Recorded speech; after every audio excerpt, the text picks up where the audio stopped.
መታለል፣ ሰው ራሱን ማታለል፣ ቤተክርስቲያንን ማታለል፣ በተለያየ አይነት ካውንተርፊት አሰራር ቤተክርስቲያን እየተያዘች ነው። ፍርሃት በዓለም ዙሪያ ላይ በጣም ጸንቶ ወጥቷል። ስደቶች በምድር ላይ አሉ። መሰናክሎች ወይም ኦፌንስስ፣ ሰዎች በቀላሉ ተሰናካዮች ሆነዋል። በቀላሉ ሰዎች ይሰናከላሉ።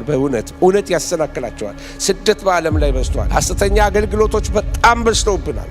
ካውንተርፊት የሆኑ አገልግሎቶች፣ መሳያ አገልግሎቶች፣ ከእግዚአብሔር ያልሆኑ አገልግሎቶች። ይሄ የመጨረሻው ዘመን ምልክቶች፣ ሲምፕተሙን እየነገርኳችሁ ነው። የሚታየውን ነገር እያሳየኋችሁ ነው። ባክስላይደርስ፣ መንፈሳዊ ነገር ቀመሶች፣ በአንድ ዘመን በቤተ ክርስቲያን ገብተው ቀምሰው የወጡ በጣም ብዙ ሰዎች ይበዛሉ ባለው። ስለዚህ ነበርኩኝ እናንተ ጋር የሚሉን ቢበዙ እንዳይደንቃችሁ። አንዱ አፖስቶሲ ወይም የዘመን ፍጻሜ ምልክት ሰዎች በእግዚአብሔር እውነት ከቀመሱ በኋላ ባክስላይደርስ ይሆናል። ውስጧ ተበላሽቷል፣ ግን ቤተ ክርስቲያን አደገች ይባላል። በቃ ቁጥር 2 እንክፈት፣ ቁጥር 3 እንክፈት፣ ቁጥር 4 እንክፈት። ቤተ ክርስቲያን እኮ በቃ ቁስላም ናት። ገና ቁስሎ አልተፈወሰም። ገና እርስ በርስ ምዕመኗ ይባላል። በመንፈስ አንድነት አልተገመደችም፣ ግን ቤተ ክርስቲያን አደገች ይባላል። የቤተ ክርስቲያን እድገት አዳራሽ የመሙላት ኢሹ አይደለም። መከራ ሳይመጣ ሁሉም ክርስቲያን ነው ሁልጊዜ ሃሌሉያ ካፉም አይለየው አለ ደረጀ ሲዘምር።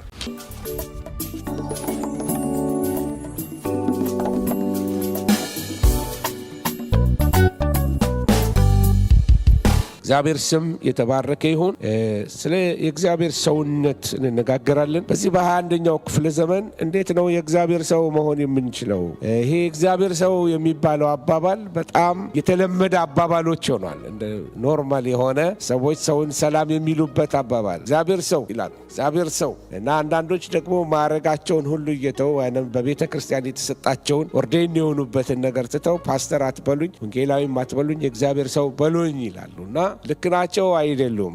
እሱን ልሟገት አይደለም የቆምኩት። ነገር ግን የእግዚአብሔር ሰው ማን ነው? የእግዚአብሔር ሰው ለተወሰኑ ሰዎች የተሰጠ ነው ወይ እግዚአብሔር ሰውነት? እና የእግዚአብሔር ሰው መሆን አሁን ሄዶ ሰውየው ድሮ ናይሮቢ ኬንያ እያለው ጆርጅ የምለው ጓደኛ አለኝ። ኬንያዊ ነው እና ሲመሽበት አገልጋይ ነው። እኔ ቤት መጥቶ ያድራል እና አንዳንድ ጊዜ ከእጁ ላይ ጊታር አትለይ፣ ዘማሪ ነው። በየሄደበት ይዘምራል፣ መንገድ ላይ ይሰብካል።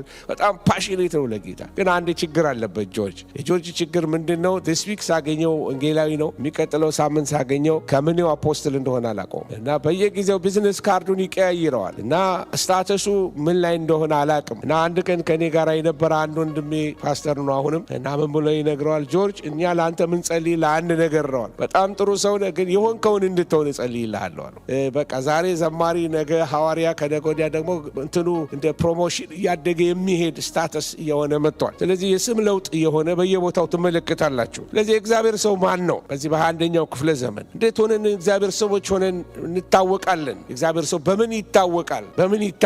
አንዳንድ ጊዜ ሰዎች የሚያዩበት የተለያየ እይታ አላቸው። ይሄ ሰው ዲግነስ ኦፍ ሲኖፕ የሚባል ሰው እንደምታዩት 404 እስከ 323 ከክርስቶስ ልደት በፊት የነበረ ቢፎር ኮመን ኤራ በዛ የነበረ ሰው አንድ ቀን በገበያ መካከል ሲሮጥ ወጣ። የሮጠው ሰው ፍለጋ ነው።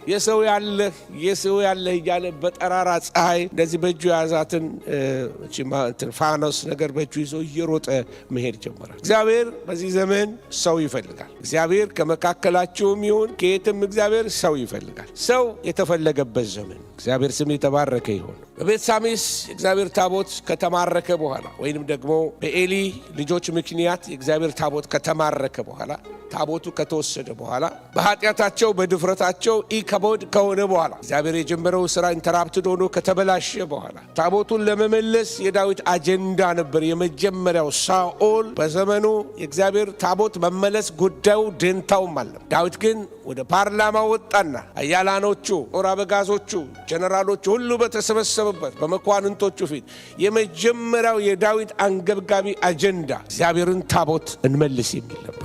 ክብር ለእግዚአብሔር ይሁን። እግዚአብሔር እንዲህ አይነቱን ሰው ነው እንደ ልቤ የሆነ ሰው ያለ እግዚአብሔርን ነገር የሚያስቀድም ሰው፣ እግዚአብሔርን አጀንዳ የገባው ሰው፣ ለዘመኑ፣ ለአገሩ፣ ለምድሩ፣ ለእስራኤል ሞገስ የሆነውን የታቦት ጉዳይ የገባው ሰው፣ የኪዳን ነገር የገባው ሰው እግዚአብሔር ሰው ይፈልጋል። ስለዚህ ዳዊት ያደረገው ነገር መጀመሪያ ፍልስጤማውያን ነው ታቦቱን ይመለሱ። ታሪኩን ፋስት ፎርዋርድ እያወራላችሁ ነው፣ ምክንያቱም የማያስፈልገኝ ዋና ቶፒኬ ስላልሆነ። ታቦቱ የተባረከበት ምክንያት የተማረከበት ምክንያት ነገርኳችሁ። ለመመለስ ምን መደረግ አለበት አሉና ፍልስጤማውያን በሰረገላ ላይ አስቀመጡት። ከዛ በኋላ ትንሽ የሆኑ የወርቅ አይጦች አድርገው በላዩ ላይ አስቀመጡበት ስጦታ አድርገው። ምክንያቱም በባጭ ስለመታቸው በተለያየ በአስቀሎና በተለያየ ከተሞች ታቦቱ ባለፈበት ቦታ ሁሉ መቅሰፍት እያደረገ እንደገና ደግሞ በየቤቱ ባስቀመጡበት ቦታ ላይ በዳጎን ቤት ስብራት እያመጣ እንክትክቱን እያወጣ ታቦቱ ብቻውን ተዋግቶ ወደ ስፍራው ሊመለስ። ማንም ተዋግቶ እግዚአብሔርን ታቦት አይመልሰው። እግዚአብሔርን በማንም ብልጠት አናመጣውም፣ በማንም ኃያል ሰው አናመጣውም። እግዚአብሔር የሚመጣው በራሱ ጊዜ በራሱ ሰዓት ነው። ክብር ለእግዚአብሔር ይሁን። ወገኖች ሆይ ስለዚህ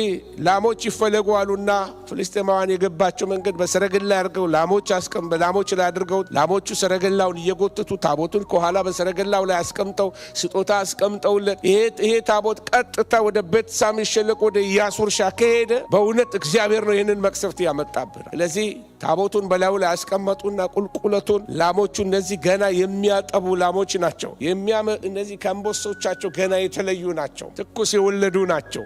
ስለዚህ ናቹራል ኢንስቲንክታቸው ወይንም ደግሞ ኖርማል የሆነው አስተሳሰብ ምንድነው የሚሆነው? ወደ ጠቦቶቻቸው ዞር ብለው ወደዛ መሄድ ነው ያለባቸው። ዲስትራክትድ ነው መሆን ያለባቸው። ነገር ግን ታቦቱን ስለተሸከሙ ታቦቱ እየመራቸው ቀጥ ብለው ቁልቁለቱን ወደ ቤትሳሚስ ሸለቆ ወይንም ደግሞ ወደ ኢያሱ እርሻ ቀጥታ ደረሱ። እዛ ሲደርሱ እነዚህ ቀንበር ያልተጫነባቸው ወደ ግራ ወደ ቀኝ ያላሉ እዛ ልክ ሲደርሱ ታቦቱን እነዚህ የቤትሳሚስ ሰዎች ታቦቱን ከፍተው ልክ ሲመለከቱ እግዚአብሔር የቤትሳሚስን ሰዎች ቀጣቸው፣ ብዙዎቹን ቀሰፋቸው። ላሞቹ እዛ ጋር አላቆምም፣ መስዋዕት ሆኑ። ያን ሁሉ ተሸክመው የመጡ ላሞች እያለከለኩ የመጡ ከቤተሰባቸው የተለዩ እነዚህ ላሞች መጨረሻ ላይ ደግሞ መስዋዕት ሲሆኑ ትመለከታላችሁ። እግዚአብሔር እንደነዚህ አይነት ሰዎች ይፈልጋል። ዲስትራክትድ ያልሆኑ በእግዚአብሔር ነገር የተያዙ የተሸከሙት ነገር የገባቸው የታቦቱ ክብርነት የሃለወቱ ክብርነት የገባቸው ሰዎችን እግዚአብሔር ይፈልጋል። እግዚአብሔር እንደ ልጅ ጨዋታ ሊያዘን ከቤተ ክርስቲያን ጋር እግዚአብሔር ሲሪየስ አምላክ ነው። ሊሰራ የሚፈልገውን ነገር ሲሰራ ቁም ነገረኛ ሰዎች ይፈልጋል። የያዙትን የሚያውቁ ሰዎች ይፈልጋል። ቆምጠጥ እንድንል እግዚአብሔር ይርዳን። ጨዋታ ስለበዛ በእግዚአብሔር አደባባዮች ላይ ካገለገልን ማገልገል ነው፣ ከተሸከምን መሸከም ነው። ታቦቱ የሚጠይቀው አንድ ኮሚትመንት ነው። ቁልቁለቱን መውረድ፣ ዳገት መውጣት፣ ቤትሳሚስ ሸለቆ መድረስ፣ ከዛ መለየት፣ ከዚህ መለየት፣ ከነገሮች መታቀብ፣ ይህ ሁሉ ለታቦቱ ይገባዋል። ክብሩን የተሸከመ ሰው ሊለይ ይገባዋል፣ ሊነካካ ይገባው፣ ሊቀደስ ይገባዋል። መጨረሻውስ ምንድን ነው የሚሆነው? እነዛ ቁልቁለቱን እያመማቸውም ቢሆን ከልጅ መለየት እያመማቸውም ቢሆን የወረዱ ላሞች ታች ሲደርሱ አረዷቸው፣ ሰዋቸው። ከመስዋዕትነት ወደ መስዋዕትነት፣ ዋጋ ከመክፈል ወደ ዋጋ መክፈል እየተኬደ ነው ታቦቱን የሚያደርሱት። ክብር ዝም ብሎ አይመጣም። ሪቫይቫል ጸሎት ይጠይቃል፣ በጉልበት መሄድ ይጠይቃል። የሚስማማ ሰው እስቲ አሜን ይበል። ወገኖቼ ሆይ እና ይህንን ያነሳውላችሁ ለምንድን ነው? እንደነዚህ ላሞች የተሰጡ ሰዎችን እግዚአብሔር ይፈልጋል። ብዙ አይነት ሰዎች አሉ። እንደ ሳኦል አይነት ሰዎች አሉ። እዛ ላይ ጽሑፉ ይወጣል፣ አሁንም ቼክ ላይ ይታያል። እሺ እንደ ሳኦል አይነት ሰዎች አሉ። በሰው ፊት መክበር የሚፈልጉ እንደ ዳዊት ያሉ ሰዎች አሉ። የሰው አይነት እንደ ልብ እንደ እግዚአብሔር ልብ የሆነ ለመስዋዕትነት የተነሳ ሰው። ስለዚህ እግዚአብሔር የኔ ሰው ነው የሚለው ሰው እግዚአብሔር የሰጠው ጸጋ አለ። ወገኖች ሆይ ትላንትና እንደተናገርኩት ሁላችንም በጣም ብዙ ዘመን እንደምንኖር አድርገን ነው የምናስበው። ነገር ግን በተቆጠረ ዘመን ውስጥ እንዳላችሁ ወቁ። እያንዳንዳችን ላይ መንፈሳዊ ኤክስፓየሪ ዴት ተለጥፎብናል። ኤክስፓየሪ ዴት የለውም ይሄ አለው ካለው በእያንዳንዳችን ላይ ኤክስፓየርስ በዚህ ቀን ተብሎ የተጻፈ ቀኖች አሉ ላያችን ላይ። ትላንት ስናገረው ነበር። ወገኖች ሆይ ዘላለም እንደምትኖሩ አታስቡ። ወጣቶች ያለ ዕድሜያቸው ቶሎ የሚሰናበቱበት ዘመን ላይ ደርሰናል። ሰው ለመሞት ረጅም ዘመን የሚኖር ይመስለዋል። ሞኝነት ነው። ግን መሞት አይደለም። እኛ ሞትን አንፈራም። ግን መፍራት ያለብን ዝም ብሎ መኖርን፣ ትርጉም አልባ ህይወት መኖርን፣ ዝም ብሎ ተመላልሶ መኖርን፣ ትርጉም የሌለው ህይወት ከመኖር እግዚአብሔር ያድናችሁ ወገኖች ሆይ። ሰው ዝም ብሎ ይኖራል፣ ድንጋይም ይኖራል። ለጌታ ኖረን እንድናልፍ እግዚአብሔር ይርዳል። ለወጣቶች የምናገረው መልእክት ይሄ ነው። ዘመናችሁ እንዳያልቅባችሁ። ስለ ዘመናችን ስንመለከት 12 አስጨናቂ ነገሮች በምድር ላይ እየሆኑ ነው ያሉት። በዚህ በ21ኛው ክፍለ ዘመን ላለነው ትውልዶች እነዚህን በተለይ ቤተ ክርስቲያንን አጥንቼ ያየሁት ነገር ነው። የመጀመሪያው ነገር ዲሰፕሽን በምድር ላይ እየበዛ መታለል። ሰው ራሱን ያታልላል፣ ትውልድን ይታያል።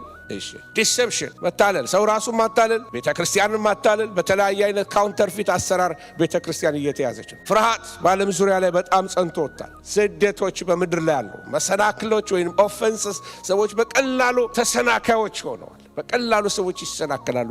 እውነት ያሰናክላቸዋል። ስደት በዓለም ላይ በዝቷል። ሐሰተኛ አገልግሎቶች በጣም በዝተውብናል። ካውንተርፊት የሆኑ አገልግሎቶች፣ መሳይ አገልግሎቶች፣ ከእግዚአብሔር ያልሆኑ አገልግሎቶች። ይሄ የመጨረሻው ዘመን ምልክቶች፣ ሲምፕተሙን እየነገርኳችሁ ነው። የሚታየውን ነገር እያሳየኋችሁ ነው። ሌላ ደግሞ ፓሽን እየጠፋ ነው። መንፈሳዊ ትጋቶች እየጠፉ ነው ያሉት። ሰዎች ቀድሞ ይነዱ ይቀጣጠሉ የነበሩ ሰዎች ለጌታ በቃ የመስቀሉ ፍቅር በልባቸው የሚነድ የጌታን መምጣት ነቅተው የሚጠብቁ ዛሬ ፓሽናቸው ቅስቅስ ብሏል። ምንም ኢንዲፍረንስ፣ ምንም ነገር በቤተ ክርስቲያን ቢሆን አይደንቃቸውም። ማተር አያረግላቸው። ቢመጡ ምንም ቸርች መሄድም ማምጣትም መቅረትም ማገልገልም ምንም ትርጉም አልሰጥ ያላቸው ውሃ ክርስትና ያላቸው ዘመን ላይ እግዚአብሔር ውሃውን ወደ ወይን ጠጅ ይለውጥልን። ወገኖች ሆይ ይሄ መንፈስ ፓሽንን መንፈስ ቅዱስ ይመልስልን። ያለ መንፈስ ቅዱስ ቤተ ክርስቲያን መንፈሳዊ መሆን አትችልም። ያለ መንፈስ ቅዱስ ቤተ ክርስቲያን አቅም የላትም። መንፈስ ቅዱስን ቦታ ልንሰጠው ይገባል። ለመንፈስ ቅዱስ ስፍራ ስንሰጠው እንጸልያለን። ለመንፈስ ቅዱስ ስፍራ ስንሰጠው ቃሉን እናነባለን። ለመንፈስ ቅዱስ ስፍራ ስንሰጠው ወገኖች ሆይ ለመንፈስ አንድነት እንተጋለን። ወገኖች ሆይ አስጨናቂ የዘመናችን ሌላው ችግሮች አፖስቶሲ ወይንም ክህደት መንፈስ ባክስላይደርስ ይበዛል። በዚህ ዘመን መጨረሻ ላይ ባክስላይደርስ መንፈሳዊ ነገር ቀመሶች በአንድ ዘመን በቤተ ክርስቲያን ገብተው ቀምሰው የወጡ በጣም ብዙ ሰዎች ይበዛሉ ባለው። ስለዚህ ነበርኩኝ እናንተ ጋር የሚሉን ቢበዙ እንዳይደንቃችሁ። አንዱ አፖስቶሲ ወይንም የዘመን ፍጻሜ ምልክት ሰዎች በእግዚአብሔር እውነት ከቀመሱ በኋላ ባክስላይደርስ። እግዚአብሔር ከዛ ይጠብቀን። ሰዎች በስተመጨረሻ ብዙ ክደት ውስጥ ሲገቡ እንመለከታለን። ኦከልትስ በቤተ ክርስቲያን እየበዙ መጥተዋል። ዊችክራፍት ወደ ቤተ ክርስቲያን በአገልጋዮች መድረካችን ላይ እየመጡ ይታያሉ። እየተንደረደርኩ ነው ወደ መልእክቴ፣ ግን ስለሚያስፈልጋችሁ መንፈስ ቅዱስ በልቤ ስላመጣው ልልቀቀውና የሚጠቅማችኋል ብዬ አምናለሁ። እስቲ አሜን በሉ። እሺ፣ በመንፈስ ቅዱስ ካልነቃን አጋንንቶች ካውንተርፊት ስፒሪትስ ወደ ቸርች እየገቡ ነው። የማትጸልይ ቤተ ክርስቲያን በእነዚህ አይነት መናፍስቶች ትደፈራለች። እንደ ባልንጀራ ያለ ሲነግረኝ አገራችን አለ እሱ ያለበት ጋናዊ ነው እና ምን አለኝ፣ አንድ ጊዜ ሰባኪው እየሰበከ በጣም ሞቅ ብሎት እየሰበከ ነው አለ። በስብከቱ መካከል እንደዚህ ብሎ ተናገራል። ዛሬ ሁሉ ቤት ህዝብ የሞላው እንዴት እንደሆነ አታውቁም፣ ስንት የከፈልኩት ዋጋ እንዳለ አታውቁም አለ። እዚህ አዳራሽ መካከል ስንት በሬዎች አርጄ እንደቀበርኩ አታውቁም አለ። ለካ መናፍስቶቹ ልክ ማጌትስ፣ እነዚህ ትሎቹ በበዙ ቁጥር ሰው ያበዛል። የመናፍስቱ አሰራር እነዚህ ወደ ዌስት አፍሪካ እነዚህ ስፒሪት ቸርችስ የሚባሉ አሉ። ሌላ ነገር ነው የሚያደምቁት። የክርስቶስን መስቀል አይደለም፣ ተሰቅሎ ክርስቶስ አይደለም የሚሰበኩ። አይችሉም፣ ያቅሙ የላቸውም። ኢየሱስን የሚገልጡበት መንፈስ የላቸውም። መንፈስ ቅዱስ ያለበት ሰው ነው ኢየሱስን ሊገልጥላቸው የሚችለው። እና ሰው ደነገጠ። በቤተ ክርስቲያን ውስጥ እንዲህ አይነት ነገር ያለ አልመሰለው። ብዙ ካውንተርፊት ቸርቾች ኢን ዘ ላስት ዴይስ፣ በዚህ በመጨረሻው ዘመን ላይ መሳይ ቸርቾች፣ ከእግዚአብሔር ያልሆኑ ቸርቾች፣ ሰይጣን ስፖንሰር የሚያረጋቸው አገልግሎቶች ይነሳሉ፣ ተነስተውማል። ስለዚህ እጅ የሚጭንብህ ለይተወቅ ሚስማማ አሜን ይበል። አንድ ጊዜ አገልግዬ የሆነ ከተማ የሆነ ቦታ ገባሁ። ሲጸልያሉ በጣም በተነቃቅተው የሚጮህ ወጣቶች አገኘ። እዛ በቃ በጣም ደስ አለኝ። እነዚህ የተነቃቁ ወጣቶች ብዬ አብሬያቸው ጸልይ እና ስጸልይ አንዱ ሰው ተንደረደረ መጣና እጁን ላይ ጫነብኝ።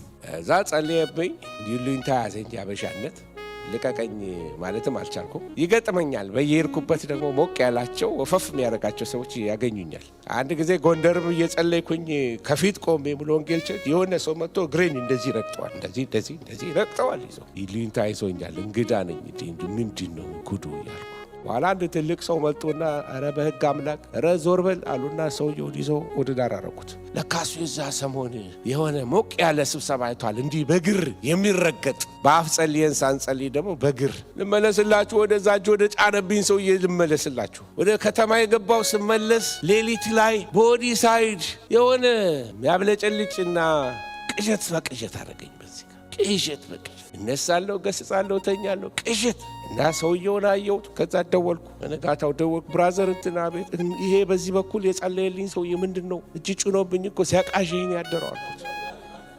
እና እሱማ በቃ በየሄደበት በቃ ይሄ ክረምት ሲሆን ታውቃለህ እናንተም ጋር በረዶ ሲሆን ሰው ካልተጠረገ ሰው ተንሸራቶ ከወደቀ ኢንሹራንስ ባለቤቱ ይከፍላል ያንን ያላጸዳው ሰው እና በረዶ ላይ እየሄደ እየተጋደመ እኮ በቃ ቁጭ ብሎ ነው የሚኖረው። ምንም አይሰራም። በቃ ያቺ ናቱ ኑሮ በቃ ይሄ ፍሮድ ነው የሚሰራው። ሌባ ከጫነብህ ስትቃዥ ነው የምታድረው። በጽድቅ የሚኖሩ እጅ ጫኑባችሁ። እንደኔ እምነት እንደውም ኦርዴንድ የሆኑ ክህነት ያላቸው ሰዎች እጅ ሊጭኑባችሁ ይገባል። ቤተ ክርስቲያን ሪኮግናይዝ ያደረገቻቸው ሰዎች ናቸው እጅ መጫን የሚችሉት። ስርዓቱ እኔ ያደኩበት ስርዓት እሱ እንጂ ማንም ተነስቶ ማንም ላይ እጅ የመጫን ኦቶሪቲ የለው። ግን ምን ልላችሁ ነው በዚህ የመጨረሻ ዘመን አስጨናቂ ዘመን እንደሚመጣ ይህንን ወቅ ለጢሞቴዎስ ይለዋል። ከዚህ የተነሳ ብዙ አይነት ችግሮች አሉ። ከነዚህ አንዱ የክህደት ችግር ነው። የአጋንንት የመናፍስት የኦከልት ችግር ነው። ሌላ ደግሞ ሰዎች ሲርድ ኮንሽስ የማይወቀስ ሕሊና ያላቸው ኃጢአት ሰርተው እንኳን ሶሪ የማይሉ አጥፍተው እንኳን አጥፍቻለሁ የማይሉ በጥፋታቸው ለኛ የሚሆኑ ይሆናሉ። ይቅር በለኝ እንጂ የምትሏቸው በድለው ይቅርታ መጠየቅ የማይችሉ ይሆናሉ። ተወቀሱ እንኳን ሕሊናቸው የተተኮሰ ማለት የተቃጠለ ነገር ድርቅ ያለ ነው። በቃ ፍሌክሲብል ያልሆነ ግትሮች ይሆናሉ፣ እልህኞች ይሆናሉ። ወገኖች ሆይ ሌላው አንዱ የሰዎች ክብር መዋረድ ወይም ኢሞራሊቲ። ሰዎች ኢሞራል ይሆኑ ምን አለበት? ትላንትና ትንሽ ነክቼዋለሁ። ሌላው ፌዝ ነው። ፌዘኝነት፣ በመንፈሳዊ ነገር ላይ ማፌዝ፣ በጽድቅ ነገር ላይ ማፌዝ። ቤተ ክርስቲያኖች ፌዝ በዝቷል። ሲሪየስ አለመሆን በእግዚአብሔር ነገር ላይ ፌዘኝነት አንዱ የመጨረሻው ዘመን አንዱ ምልክት ነው። ፌዘኞች ይሆናሉ። ለጢሞቴዎስ ነው የሚነግረው። እና በመጨረሻ አንዱ ኦፕሬት የሚያደርገው ደግሞ የጸረ ክርስቶስ መንፈስ ነው። በዚህ ዘመን ማን የእግዚአብሔር ሰው መሆን ይችላል? ስፒሪት ኦፍ አንታይ ክራይስት አሁንም በምድር ላይ አለ፣ እየሰራ ያለ ስፒሪት ነው። የጸረ ክርስቶስ መንፈስ ቤተ ክርስቲያንን የሚገፋ ጻድቃንን የሚያሳድድ ክርስቲያኖችን የሚያስጨንቅ የክርስቲያኖችን ኑሮ፣ ኢኮኖሚ፣ ትዳር፣ ልጆች የሚዋጋ ስፒሪት ነው የጸረ ክርስቶስ ስፒሪት። ክርስቶስን ስለሚጠላ የክርስቶስ የሆኑትን ያሳድዳቸዋል፣ ይዋጋቸዋል።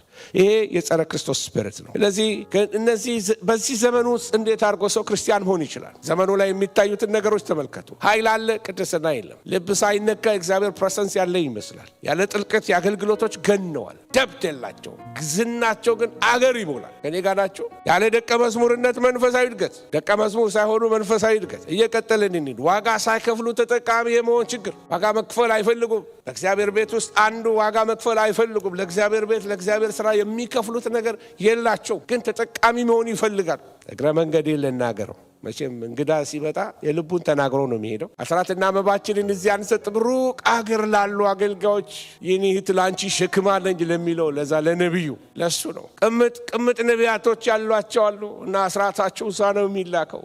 ልጆቻቸው ሰንደይ ስኩል የሚማሩት እዚህ ነው። እዚህ ቤተክርስቲያን የሚደረገውን ነገር ሁሉ በነፊቱን ያገኙታል። ነገር ግን ለቤተ ክርስቲያን ኮንትሪቢዩት ማድረግ አይፈልጉም። አትጫወቱ፣ እንዲህ አይነት ጨዋታ የለም። እኛ ቤተ ክርስቲያን መድረክ ላይ አላወጣቸውም። አስራት የማይሰጥ አያገለግልም። አኩርፏ ምን ችግር አለ? ምንም ልታመጡት የለም። አስራት ሳይሰጡት ኮሚትመንታችንን የምናየው ይሄ ነው። ሪል የሆነ ጌታን መውደድን የምናየው አንዱ የእግዚአብሔርን ቤት ስትወድ ነው። ፌሎሺፑን ከወደድ፣ ህብረቱን ከወደድ፣ አገልግሎትን ከወደደ ቤተ ክርስቲያን ያላትን ራእይ፣ የቤተ ክርስቲያንን ሚሽን መደገፍ አለበት። የሎካል ቸርች ፐርፐዝ ያልገባው ትውልድ ነው ያለው። አጥቢያ ቤተ ክርስቲያን የተቀመጠችው ኦፕሬት የምታረገው በገንዘብ ስለሆነ ለቤተ ክርስቲያን አስራት መሰጠት ያለበት አስራት ይሰጣል። ወጣቶች እኔ ከልጅነቴ ነው አስራት መስጠት የተማርኩት። ገና ሃይስኩል ተማሪ እያለሁ አስራት እሰጣለሁ። የዛን ጊዜ ጀነራል ዊንጌት የሚባል ትምህርት ቤት ነው የምማረው። ጀነራል ዊንጌት እዛው ትምህርት ቤት ውስጥ አስቀሩኝና ኬሚስትሪ ትንሽ ጊዜ አስተማርኩ። አልመስለም አይደለም እና ይከፍሉኛል። እና ሲከፍሉ የመጀመሪያ አስራቴ እዛ ነበር የምሰጠው።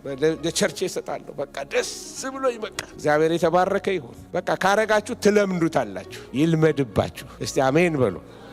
ንፉግነት የተወጋ ይሁን። በመስጠት የተባረካችሁ ሆኑ። ይሄ ለነቢዩ፣ ለፓስተሩ፣ ለእንግዳው ሰባኪ አይደለም ያልኳችሁ። ለእግዚአብሔር ቤት የሚገባውን ለእግዚአብሔር ቤት ስጡ። አሜን ወገኖቼ ሆይ ዋጋ ሳይከፍሉ ተጠቃሚ የመሆን ችግር፣ ሳይፈትኑ አገልጋዮችን መሾም አንዱ የዚህ የዘመኑ መጨረሻ ችግር ነው። ያልተፈተኑ አገልጋዮች፣ ካራክተራቸው፣ ኢንቴግሪቲያቸው ያልተፈተኑ አገልጋዮች ወደ የመድረኮቻችን ሰው ስለጠፋ ቦታ ለመሙላት ሲባል አገልጋዮችን በየቦታ የማስቀመጥ አንዱ የዚህ አንደኛው ክፍለ ዘመን በሽታ ነው። ጤና ምርመራ ላይ ነው ያለነው። ያለ ባህሪ የሆነ ቅባት ካራክተራቸው ትላንትና እንዳልኩት ጋር በቃ እንደ ጋሬጣ የሚዋጋ ካራክተር ያላቸው ነገር ግን ደግሞ የተቀቡ አይናቸውን ሲጨፍኑ ሲጸልዩ ሲችሉበት፣ አቤት ቃሉን ሲገጣጠሙት፣ አቤት አቤት አቤት አቤት እግዚአብሔርን ኢምፕረስ የሚያደርጉ የሚመስል ነገር ግን ነገረኞች። ሶሪ ኦልድ ፋሽን ነኝ በጣም ያለ ባህሪ የሆነ ቅባት የትም አይቆይም። እንዲህ አይነት ካራክተር አይቆይም ወገኖቹ። ትላንት እንዳልኩ እግዚአብሔር በቅንነት ይሙላችሁ። በቃ ይሄ እስከ ሰው ጋር የሚያኖራችሁ ነገር ባህሪ ስለሆነ ሪል ደቀ መዝሙር ደግሞ ባህሪው ለሰው የሚመች ሰው ሲከፋው ይቅር የሚል በጥፊ ሲመቱት ቀኙን ሲመቱት ግራውን የሚሰጥ እዚህ ትውልድ ላይ አይሰራም። ይሰራል ያለ ባህሪ የሆነ ቅባት። ሌላ ደግሞ ያለ ቤተ ክርስቲያን ጤንነት የቤተ ክርስቲያን እድገት። ቤተ ክርስቲያን በተለያየ ነገር ኢንፌስትድ ሆናለች። በተለያየ ነገር በቃ ውስጧ ተበላሽቷል። ግን ቤተ ክርስቲያን አደገች ይባላል። በቃ ቁጥር 2 እንክፈት፣ ቁጥር 3 እንክፈት፣ ቁጥር 4 እንክፈት። ቤተ ክርስቲያን አቆ በቃ ቁስላም ናት። ገና ቁስሎ አልተፈወሰም። ገና እርስ በርስ ምዕመኗ ይባላል። በመንፈስ አንድነት አልተገመደችም። ግን ቤተ ክርስቲያን አደገች ይባላል። የቤተ ክርስቲያን እድገት አዳራሽ የመሙላት ኢሹ አይደለም። የቁጥር ብዛት አድርጋችሁ ካያችሁት ያር ዲሲቭ ተታላችኋልና። የቤተ ክርስቲያን እድገት የቁጥር ብዛት አይደለም። በጥራት እንድናድግ እግዚአብሔር ይርዳል። ደቀ መዛሙርት የተለወጡ ለመሞት የተዘጋጁ ራሳቸውን የካዱ ለወንጌል የተወራረዱ። አንድ ጊዜ በቻይና እንደዚህ ኢንተለጀንስ ኢንፈልትሬት እያደረጓቸው ቸርች ውስጥ ሰው ይልኩባቸዋል እና አንድ ጊዜ ላይ ድንገት ማስክ ያደረጉ ወታደሮች ዘለው ገቡባቸው እየጸለዩ። ይሄ ሆም ሴላቸው ላይ ልክ ሲገቡባቸው በኋላ እንትን ማለት ጀመሩ። ጠመንጃቸውን ቃቃቃቃ እያደረጉ በቃ አሁን እናንተ ዝም ብዬ እንደው ፕሮግራም ልካፈል የመጣሁት አማኝ አይደለሁም የምትሉ፣ ሁለተኛ ደግሞ በቃ እኔ እኮ አላምንም ጭራሽ ኢየሱስን አልተቀበልኩም የምትሉ፣ አልፈልገውም የምትሉ፣ ሌሎቻችሁ ደግሞ አማኝ ነኝ አሁን ልሞት ተዘጋጅቻለሁ የምትሉ እዚህ ጋር ቆሞ ያለ ማንቃቃት ጀመረ ወታደሩ። እዛ በኋላ አንደኛው ወገን እየሞላ እዚህ ጋር ያሉት እያነሱ መጡ። በሉ እናንተ እዚህ ውጡ፣ አብሬያ ከነሱ ጋር እንረሽናችሁ ውጡ አላቸው። እነዚህ የለንበትም ያሉትን ለቀቋቸው ወጡ። እነሱ ከወጡ በኋላ ማስካቸውን ወለቅ አደረጉና ወንድሞች ከባጋ እንደምንሰራ እኮ ግራ ስለገባን ነው። ኤጀንቶቹን ምኖቹን ውስጥ ያሉትን በቃ አወጧቸው፣ አጠሯቸው። መከራ ሳይመጣ ሁሉም ክርስቲያን ነው ሁልጊዜ ሃሌሉያ ካፉ ማይለየው አለ ደረጀ ሲሰማ። ወገኖች ሆይ በዚህ በአንደኛው ክፍለ ዘመን ቤተ ክርስቲያን እንደዚህ የሚያጠራ ነገር እግዚአብሔር በመካከሏ ያሳልፋል። ጥርት ያረጋታል። የስ ሪቫይቫል ይመጣል፣ ግን አብሮ ፐርሲኪውሽን ይመጣል፣ ስደት ይመጣል። ግን እግዚአብሔር ቤተ ክርስቲያንን ያጠራታል። እግዚአብሔር ኃያላንን ያስነሳቸዋል። ቅባቱ ወደ ቤቱ ይመለሳል። ተሐድሶ ወደ ቤቱ ይመለሳል። ብርሃን ወደ ቤቱ ይመለሳል። የእግዚአብሔር ቤት የተፈራ የተከበረ ቤት ይሆናል። እግዚአብሔር ስም የተባረከ ይሆን። ወገኖች ሆይ ይህን ነው ለጢሞቴዎስ የሚለው። በዚህ በአንደኛው ክፍለ ዘመን ጢሞቴዎስ ሆይ አንተ እግዚአብሔር ሰው ሆይ ከዚህ ሽሽ፣ ጽድቅን፣ እግዚአብሔር መምሰል፣ እምነትን፣ ፍቅርን፣ መጽናትን፣ የዋህነትን ተከታተል፣ መልካሙን የእምነት ገድል ደግሞ ተጋደል ይላል። ጌታችን ኢየሱስ ክርስቶስ እስኪገለጥ ድረስ ያለ እድፍና ያለ ነቀፋ ሆነ ትእዛዙን ጠብቅ ያለ ይቀጥልና ስለ እግዚአብሔር ሰውነት ሲናገር አንተ እግዚአብሔር ሰው ሆይ ይለዋል። እና እዚህ ውስጥ የእግዚአብሔር ሰው ምን መሆን እንዳለበት 3 ነገሮችን አሳያቸዋል። እግዚአብሔር ሰው ተብሎ የተጠሩ ሰዎችን ተመልከቷቸው በመጽሐፍ ቅዱስ ውስጥ ሳሙኤል፣ ኤልያስ፣ ሙሴ፣ ዳዊት እነዚህ እግዚአብሔር ሰዎች ተብሎ ተጠርተዋል። ያንዳንዳቸው በሕይወታቸው ውስጥ እግዚአብሔር ያየው የሕይወት ጥራት ነበራቸው፣ የተመዘኑበት ሚዛን ነበራቸው። እግዚአብሔር ሰውነት ዝም ብሎ አይመጣም። ስለዚህ በዚህ ዘመን የእግዚአብሔር ሰው ተብለው ቸርቾች ማዕረግ ይሰጣሉ። እነዚህ ማዕረጎችን አንዳንዶቹን ላሳያችሁ ፈልጋለሁ። አንዳንዶቹ የሚታወቁ ናቸው፣ አንዳንዶቹ ማይታወቁ ናቸው። በእኛ ኮሚኒቲ እኔ ባለውበት አካባቢ ክለርጂማን ይሏቸዋል። በዚህ ከእንግላንድ የመጣ ነው። ይሄ ማን ኦፍ ክሎት ይሏቸዋል። የልብስ ለባሽ ልብስ የሚለብስ ሰው። ሚኒስትር ይሏቸዋል። እችኛዋ በተለይ ኢትዮጵያ ሲሄድ ሁሉ ጊዜ እጠቀምባታለሁ እና ልክ ስገባ ኤርፖርት ላይ ሚኒስተር ብዬ ጽፋለሁ። ስራ ምንድን ነው የሚለው እና ሚኒስተር ሲል ሰዎቹ ስለማይለዩት የሆነ ሚኒስቴር መስላቸው ነው እና በጣም ሲያስተናግዱ ልነግራቸው አልችልም። በቃ ሚኒስቴር ናቸው ይባላል። የምን ሚኒስቴር ነህ አለኝ አንድ ቀን አንዱ። የሪሊጂን ሚኒስቴር ነኝ አልኩት እና ትንሽ ጊዜ እስከወጣ ድረስ ታኮራኛለች ከኤርፖርት እስከወጣ እና ሌላ ቦታ ላይ ሬቨረንድ ይባላል። እንደ ዲኖሚኔሽናችን ሬቨረንድ የሚባሉ አሉ። ሰርቫንት ኦፍ ጋድ የእግዚአብሔር አገልጋይ፣ ሼፐርድ የሚባሉ አሉ።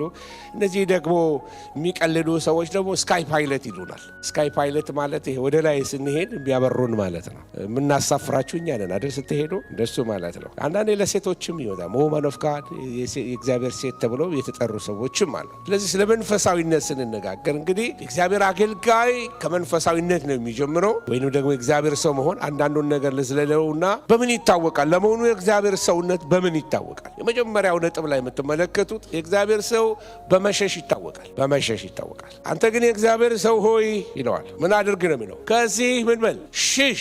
ጽድቅንና እግዚአብሔርን መምሰል፣ እምነትን፣ ፍቅርን፣ መጽናትን፣ የዋህነትን እነዚህን ምን አድርጋቸው? ተከታተላቸው። ስለዚህ አንደኛ ጢሞቴዎስ 6:11 የሚነግረን እግዚአብሔር ሰው የሚለየው በመሸሹ ነው። ከምንድን ነው የሚሸሸው? በጣም ሃይላይት አድርጎ ነው የሚናገረው። ስለ መሸሽ ስንነጋገር አንዳንድ ጊዜ ምርጫ የሌለው ነገር ሲሆን መጽሐፍ ቅዱስ ሽሽ ይላል። ምርጫ የሌለው ነገር ሲሆን ተጋደል የሚለው ቦታ አለ፣ ግን ምርጫ የሌለው ነገር አለ። ሽሽ ምርጫ በሌለበት ሰዓት ላይ ይሰራል። ምን ለማለት እንደሆነ ላሳያችሁ። ከምንድን ነው የሚሸሸው? ወንድማችን ዮሴፍን ታውቁታላችሁ። ወንድማችን ዮሴፍ የሸሸው ከምንድን ነው? ታሪኩን ስለምታውቁት ከክፉ የጎልማስነት ምኞት ምን አድርግ ነው የሚለው። እግዚአብሔር ሰው በመሸሽ ይታወቃል። በመሸሽ ይታወቃል። ጋሽ ቶሎሳ አንድ ጊዜ እንደዚህ አለን፣ ቀኝን ሲመታ ግራህን ስጥ ተብሎ ተጽፏል አለ። እኔ ግን እላለሁ አለ፣ ቀኝን ሲመታ ቶሎ ሸሻለ፣ ግራህን ስጥ አለ። ሸሽ አለ አቅምህን ወቅ ማለቱ ነው። ስለዚህ ጳውሎስ ተዋጋ፣ ጽና እያለ አይደለም የሚነገረው። ያለው ቦታዎች አሉ ለጢሞቴዎስ። ነገር ግን እዚህ ቦታ ላይ የሚለው ነገር ምን አድርግ ነው? ሽሽ ነው። ፈሪ ስለሆነ አይደለም የሚሸሸው። አንዳንዴ ሽሽት ይሄ መለኮታዊ ጥበብ የሚሆንበት ጊዜ አለ። ከኔ ጋር ናችሁ? ሽሽት ጥበብ ይሆናል። ትቶ መሄድ ጥበብ ይሆናል። አንዳንድ ጊዜ ዞር ማለት ምን ማለት ነው? አውት ኦፍ ኮንቴክስት እንዳትወስዱኝ፣ ከአውድ ውጪ እንዳትወስዱኝ። መሸሽ ቅድም እንዳልኩት መንፈሳዊ ጥበብ ነው። እንደገናም ደግሞ ምንሸሸው ብቸኛ አማራጭ ሲሆን ብቻ ነው። ብቸኛ አማራጭ ሲሆን እንሸሻለን። ተመልከቱ ከአንደኛ ቆሮንቶስ 6 ላይ የሚለው ምንድን ነው የሚለው? ከምን ሽሽ ነው የሚለው? እናውራ ውስጥ እስቲ አውሩ፣ ግድ የለም። ከምን? ከፍትወታዊ ግብረ ገባዊነት ኢሞራሊቲ፣ ከዚህ ከፍትወታዊ ኃጢአት ሽሽ። ሽሽ በቃ የአካባቢ የፈተና ቦታ ከሆነ ሽሽ። ቆመህ የምትደራደርበት ነገር አይደለም። ቆመም የምትገስጽበት ቦታ አይደለም። ሽሽ። ከኔ ጋር ናቸው? ስጋን በኢየሱስ የምትለው መልሶ በኢየሱስ ይልሃል። ሽሽ። ኢትዮጵያ አንድ ሆቴል የክርስቲያኖች ሆቴል ነው። ማታ ላይ ወደ 9:30 ማታ ላይ በቃ ቀን ስለተኛው ብድግ ብዬ እስቲ ልወረድ ሎቢ ላይ ያልኩና ወረድ አልኩ። ወደ ሎቢ ነጠላ ጫማ አድርጌ ወረድ ስል እንደዚህ የክርስቲያን ሬስቶራንት እንትን ነው ሆቴል ነው እና የሆነ እንደ ባር ነገር አለ ጥግ ላይ። ባር ላይ የተቀመጠች ሴት ድንገት ዞር አለችኝ። እንደዚህ ዞር ብላየች። ና አለች። እኔ ቸርች ውስጥ ነው ያደግኩት። ከዚህ እስከ ታች ነው የነዘረኝ። ቀጥታ ዞር ብዬ ኤሌቬተር ውስጥ ገባሁ። ወደ ላይ ወጣሁ። መጀመሪያ ያረኩት ነገር ሚስቴ ጋር ነው የደወልኩት። የገጠመኝ ልነግርሽ አልችልም አልኳት። ምን ገጠመ? እንደ እሷ እንባዋ እስኪፈስ ትስቅብኛለች። ትስቃለች። ያሳቃት ምንድን ነው? የኔ አካሄድ፣ የኔ አመላለስ፣ የድንጋጤ እሷን ሳወራት የነበረኝ ሪአክሽን በጣም ነው ያስደነገጠኝ። ምክንያቱም እንደዚህ አይነት ነገር ገጥሞኝ ስለማያውቅ ነው። ለምንድን ነው ያስደነገጠኝ? አስቤውም አይደለም። ግን ኦንሊ ነገር የነበረኝ ምንድን ነው? እሷ አይናፋርነቱ አለ። ሴት ልጅ አሽኮርመማችሁ ውስጥ ያስቡት በኢየሱስ የሚገርም እኮ ነው። እና ዞር ብዬ ብቻ ኤሌቬተር ውስጥ ገብቼ ተመልሼ ወደ ላይ ወጣሁ እና ላይ ወጥቼ ከሚስቴ ጋር አወራሁት። ሽሽ ሄዶ በኢየሱስ ክርስቶስ ስም የኔ እህት እንዲህ አንድ ቀን ወንድማችንን እንዲያዘችውና እኔ ወንድም እዚህ ጋር ጸልይ፣ እዚህ ጋር የሆነ ነገር ይሰማኛል፣ የኔ እህት እሱ ጋር እኔም ይሰማኛል አላት።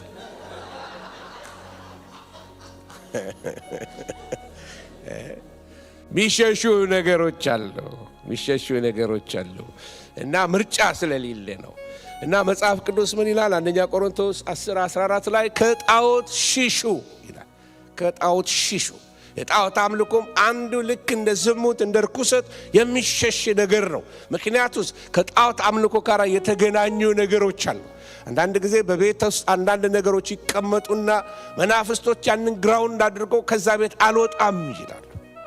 እነዛ የጣዖት ዕቃዎች ካሉ ይሄ ጨሌ፣ የቤተሰብ የተላለፈ ነገር፣ ይሄ በልብስ ላይ የተሰራ በብር ቀለበት ላይ የተሰሩ ነገሮች ወደ ቤት ውስጥ ይገቡና አንዳንድ ጊዜ እናንተ የሆነውን ነገር አታክ ማድረግ ይጀምራሉ። ነገር ግን በመንፈስ ቅዱስ ዲሰንመንት ከሄድን አይናችን የተከፈተ ሰዎች ከሆንን እንጠነቀቃለን። ሁሉ አርቲፋክቶች የምናገኛቸው ነገሮች ሁሉ ቤታችንን የሚባርኩ አይደሉም። ልንጠነቀቅ ያስፈልገናል። ስለዚህ ከጣዖት አምልኮ ሽሽ።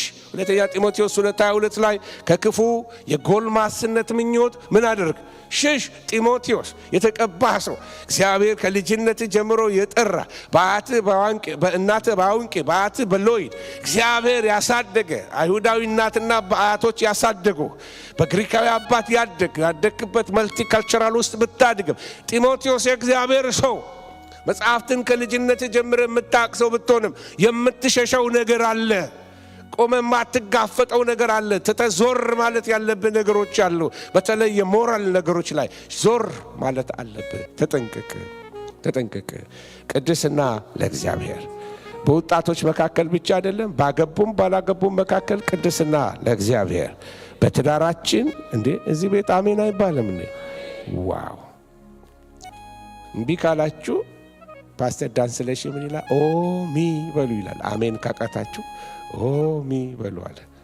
እና ምን ልላችሁ ነው? ከክፉ ጎልማስነት ምኞት ሽሽ። ስለ ፍሊ ፍሮም ሲን የሚለውን ቃል በተለይ ተመልከቱ። ምሳሌ 22:3 ላይ ብልህ ሰው ክፉን አይቶ ምን ይላል? ይሸሻል ወይንም ይሸሸጋል። አላዋቂዎች ግን አልፈው ምን ይሆናሉ? በቃ መሸሽ ምርጫ ያለበት ቦታ ነው። ይህንን ካልኳችሁ ይሄ ሽሽ የሚለው ቃል ፍሊ የሚለው ቃል ፉዌጎ የሚል የግሪክ ቃል አለ። ፉዌጎ የሚለው ቃል የእንግሊዘኛውን ቃል ፊጂቲቭ የሚል ቃል ይወልዳል። ፊጂቲቭ ማለት አገር የሚፈልገው በቃ እያባረሩት እያሳደዱት ያለ ፖሊስ የሚያሳድደው እንደ ወንጀለኛ እንዳጠፋ ሰው ሽሽ። በቃ እንደ ፊጂቲቭን በቃ አምልጥ፣ አትደራደር፣ ሊያፈርስህ ነው ይላል። ስለዚህ ክፉ ሰው ብልህ ሰው ክፉን አይቶ ይሸሽጋል። ስለ መሸሽ ስንነጋገር ከነውረኛ ንግግሮች ልንሸሽ ያስፈልገናል። አንዳንድ ሶኮልድ ኮሜዲ አስቂኝ ነገሮቻችን እየተለቀቁ ቲክቶክ ላይ በቃ የሚያረክሱት እነዚህ ነውረኛ ንግግሮች ወደ እግዚአብሔር ቤት ሊገቡ በር ልንዘጋባቸው ይገባል። እናንተ ይሄው እግዚአብሔር እኔ እግዚአብሔር መቅደስ ነኝ። አሜን አሜን። ተገባችሁ ያለው ሳንተ እግዚአብሔር መቅደስ ነህ በሉልኝ እስቲ። ነውረኛ ንግግሮች ይሄ አሁን ወጣቶችን ብቻ አይደለም ለሁላችሁም ነው የምናገረው። ነውረኛ ንግግሮች፣ የማይባሉ ንግግሮች፣ ነውረኛ የተለመዱ ንግግሮች አሉ።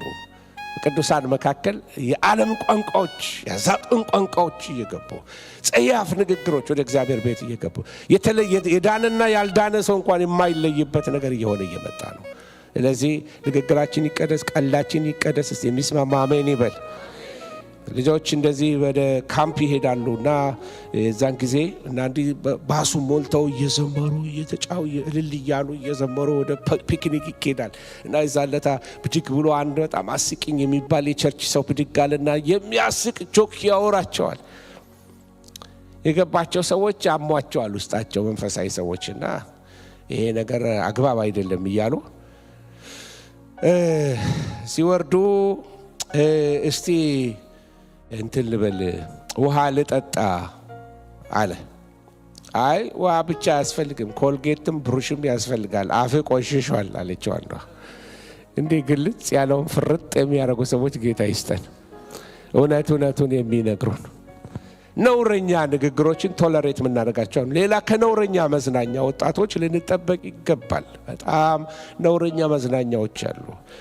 ኃጢአተኞች እንደ ጨዋታ ነገሩኝ ግን እንደምን አይደለም ይላል፣ እንደ ቃል አይደለም ይላል። ስለዚህ ነውረኛ መዝናኛዎች አሉ። አንዳንድ ሲኒማዎች የሚያረክሱ ውስጣቸው ብዙ ጽያፍ ነገር ያለባቸው ጌታ ላይ የሚያላግጡ በመስቀሉ ላይ የሚያላግጡ በክርስቶስ ነገር ላይ የሚያላግጡ ነውረኛ ኢሞራል የሆኑ በውስጣቸው ነውረኛ ንግግር ያለባቸው ሲኒማዎች ውስጣችንን ያረክሳሉ። እሱን ሰምታችሁ መጸለይ አትችሉ። ስለዚህ ወጣቶች ልናውቀው የሚገባው አንዱ ነገር ከነውረኛ መዝናኛ ሽሽ። ሌላስ ከአድመኝነት ከአመፀኝነት ሽሽ። አንዳንድ ጊዜ ዝም ብሎ በማስ የማሰብ ባህሪ ያለን ወጣቶች ስንሆን በማስ ነው የምናስበው። አንዱ ቅር ካለው በቃ ቅሬታው ከገለጸ ሁሉም ያንን ይደግፈዋል። በቃ አንድ ጊዜ በቤተ ክርስቲያን አንድ ጎረምሳ አገድን እና ስናገድ አንዳንድ ግብረገብ ነገር ላይ ትክክል ስላልሆነ ወጣት ሁሉ ተደረበለት። የቀጣችሁ ቤተ ክርስቲያን ናት። የቀጣንበት ምክንያት ደግሞ ምክንያት አለ። ስለዚህ በማታውቁት ነገር አትደረቡ። የራሳችሁን ሰልፍ ምረጡ። ግልጥ ነው።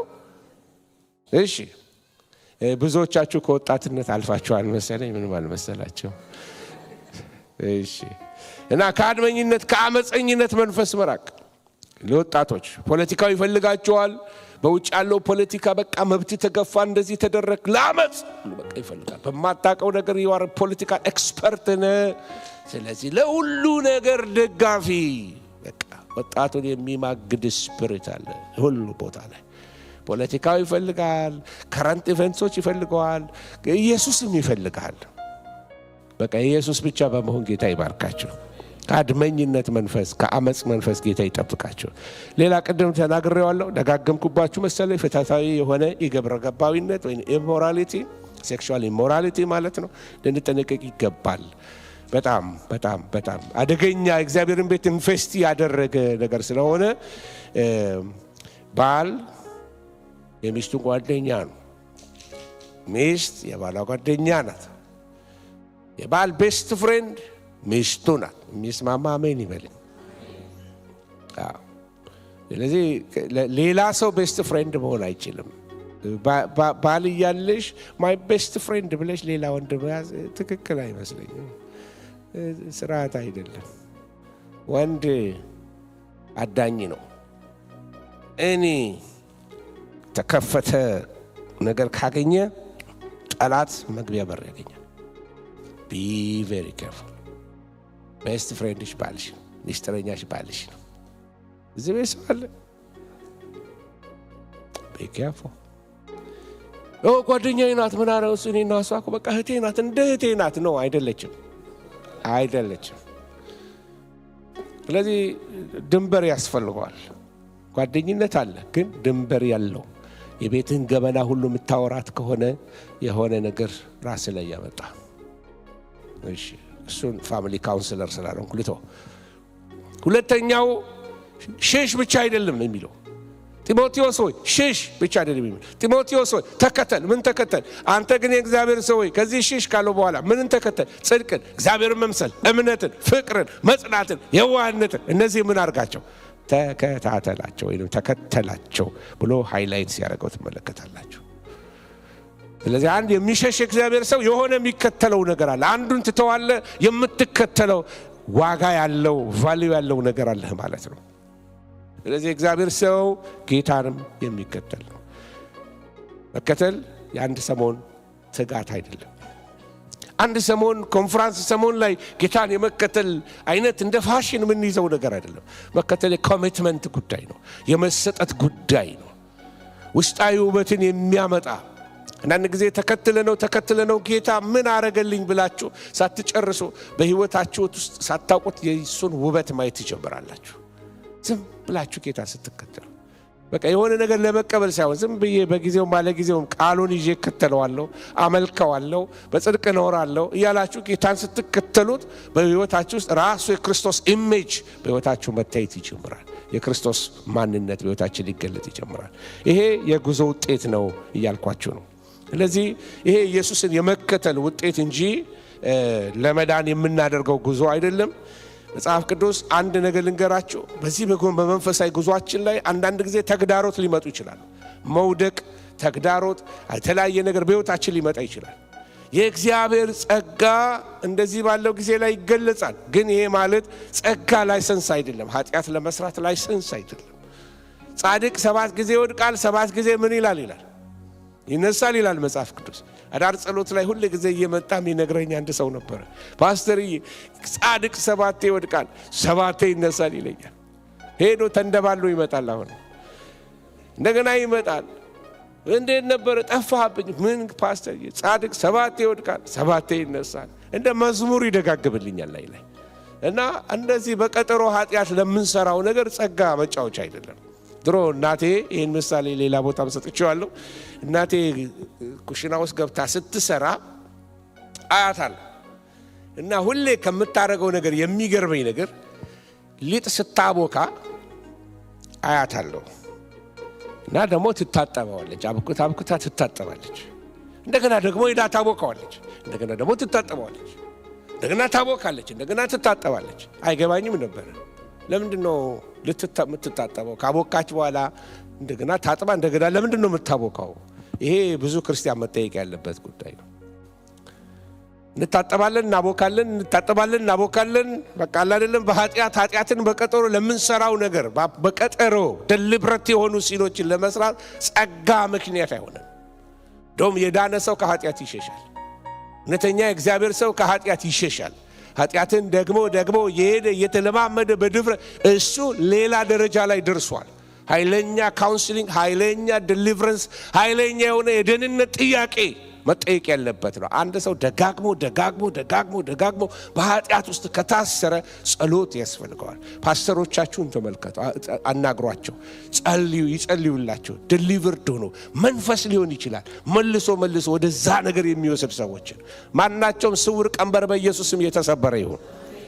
ሰዎችን ያመላለሰ ወደ ኃጢአት የሚከት መንፈስ አሁንም ወደ ባሪያ የሚያደርግ መንፈስ እንዳይወጡ የያዘ ስፒሪት መሰበር አለበት።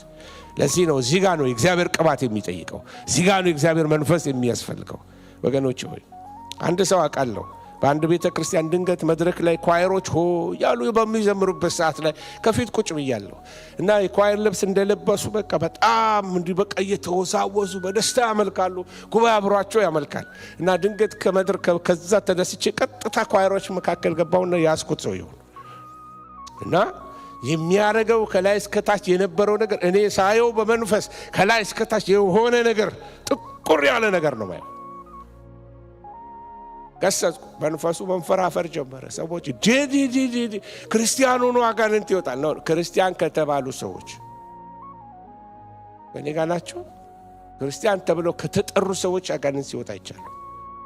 ምን ሲው ለእንዴት እንዲህ ሊሆን ይችላል? ምክንያቱም እሳት በሌለበት ቦታ ላይ ይደበቃሉ። ፍኝቷ የወጣችው እሳቱ ሲመጣባት ነው። እሳት ከሌለ ቤተ ክርስቲያን ሪቫይቫል ከሌለ በደንብ አድርጎ ኢንፊልትሬት ያደርጓቸዋል። አንዳንዴ ጤና ይመስላችኋል። ዝም ብሎ አንድ ዘመን ላይ የሆነ ሰው እንዲህ ይለኛል፣ እዚህ ጋር ይወጋኛል፣ እዚህ ጋር ይወጋኛል፣ እዚህ ጋር ይወጋኛል፣ አምልኮ ላይ ይወጋኛል፣ ጸሎት ላይ ይወጋኛል ይለኛል እና አንድ ቀን ላይ ከቸርች ስንወጣ ካገልግሎት በኋላ ላብ በላብ ሆኗል። ላቡ ዝፍቅ አርጎት ይሄ እንዲህ ልጥልጥ ያለ ላብ ነው ያላበው። ማንም አልጸለየለትም እና ምን ሆንክ አልኩት። አልሰበክ እንደኔ እኔ ሰብኬ ነው ላብ በላብ ሆንኩት። ምን ሆነ ነው አንተ ቁጭ ብለህ እንዲህ ላብ በላብ ሆንከው? እየሰበክ ከዚህ ውስጥ ያ የሚወጋኝ የነበረው ነገር እንዲህ ሲነቀልልኝ ከውስጤ ላብ ወጣል። ክብር ለእግዚአብሔር ይሁን። ጌታ ማንም ሳይነካችሁ ይንካችሁ። በቃሉ መካከል መንፈስ ቅዱስ ያገኛችሁ። ስማችሁ እስኪጠራ አትጠብቁ። አይን እስኪጨፈን ትንቢት እስኪነገር አትጠብቁ። ቃሉ ይፈውሳል። አዲስ አበባ እንደዚህ በኦንላይን እያስተማርን በኦንላይን ውስጥ አንድ ሴት ቤተ ክርስቲያን ሄዳ አጋንንት እንዲያወጡላት ሞክረው ፓስተሩ በቃ የሚቀጥለው ጊዜ ነው ያላት። አልወጣም አለ መንፈሱ። እዛ በኋላ ወጣቶች በሚቀጥለው ሮብ ቀን ስትሄድ ወጣቶች አገኙ ሲጸልዩላት፣ አንዱ እንደዚህ ያረጋት፣ አንዱ እንደዚህ ያረጋት። በቃ ይሄ ብሩዝ በብሩዝ ሆናለች፣ ትኖላለች፣ ቆሳስላለች። አንዱ እንዲህ ጸጉሯን ይዞ ውጣ ይላል፣ አንዱ እንደዚህ ይነቀንቃታል። ከዛ ከሳቸዋለሁ አለች። ከሳቸዋለሁ አቢዩስ አድርገውኛል፣ ደብድበውኛል አለች። ሰውነቷ ሁሉ ቁስልስል ብሎ ቸርች አልሄድም አለች። ቤተ ክርስቲያን ቀርታ ኦንላይን እያስተማርኩ ነው፣ እሷ ነው የምትመሰክርልኝ። እየጸለይክ ኦንላይን በቪዲዮ ላይ ያየው ቪዲዮውን ከላይ በቃ መንፈስ ቅዱስ መጣ ላይ ያለች መሬት ወደቅኩኝ፣ አንፈራገጠኝ፣ ከላይ ላይ መንፈሱ ወጣልኝ አለች። ማንም በሌለበት ቃሉ ይሰራል እላችሁ። ሰው ላሳያችኋል፣ መንፈስ ቅዱስ በቃሉ ይሰራል። ክብር ለእግዚአብሔር ይሁን። እግዚአብሔር ቃል ባለበት ቦታ እግዚአብሔር መንፈስ አለ። የቃሉ ደራሲ መንፈስ ቅዱስ ነው። መንፈስ ቅዱስ የመጽሐፍ ቅዱስ ደራሲ ነው። ቃሉ በመንፈስ የተለወሰ ነው።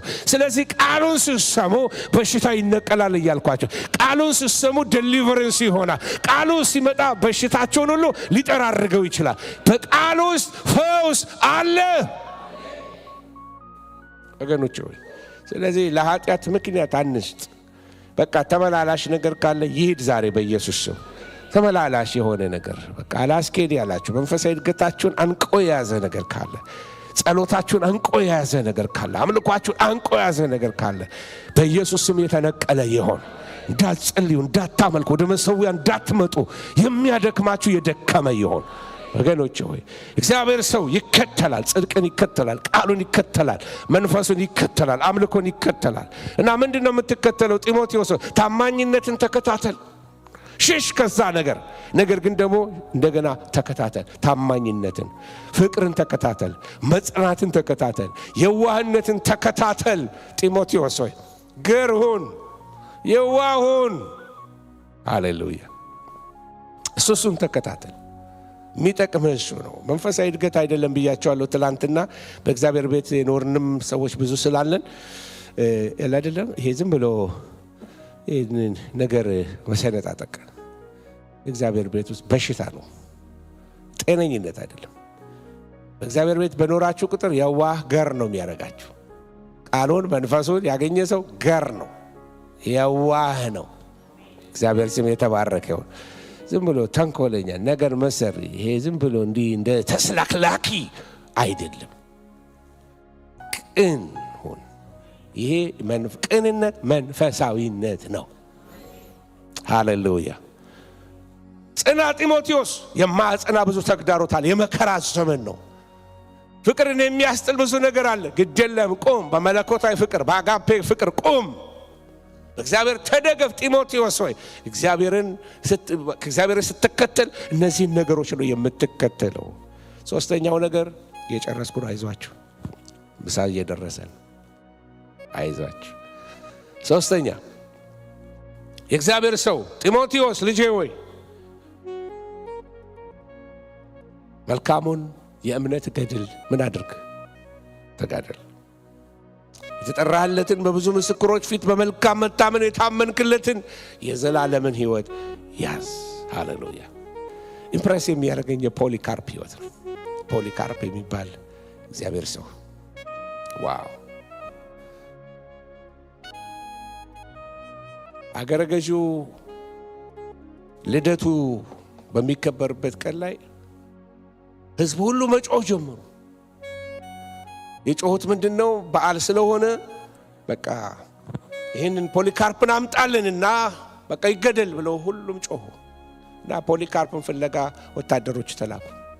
ወታደሮች ሄደው ፖሊካርፕን ሊይዙት ሲሉ ግቡ አላቸው። ምግብ ብሉ፣ ጠጡ፣ አበላቸው፣ አጠጣቸው። ሽማግሌ ነው፣ 86 ዓመቱ ሰው ነው።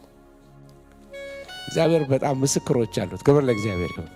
አስገባቸው፣ አበላቸው፣ አጠጣቸው፣ አብረው ተጓዙ። ልክ ሲደርስ ፖሊካርፕ ሆይ አንተ ትልቅ ሰው ነህ፣ ሽበትን በደም ልለውሰው አልፈልግም። ስለዚህ በቃ ቄሳር ሲዘር ኢዝ ሎርድ ወይንም ቄሳር አምላክ ነው ብለህ እሱን ተናገርና በቃ ልተው በቃ።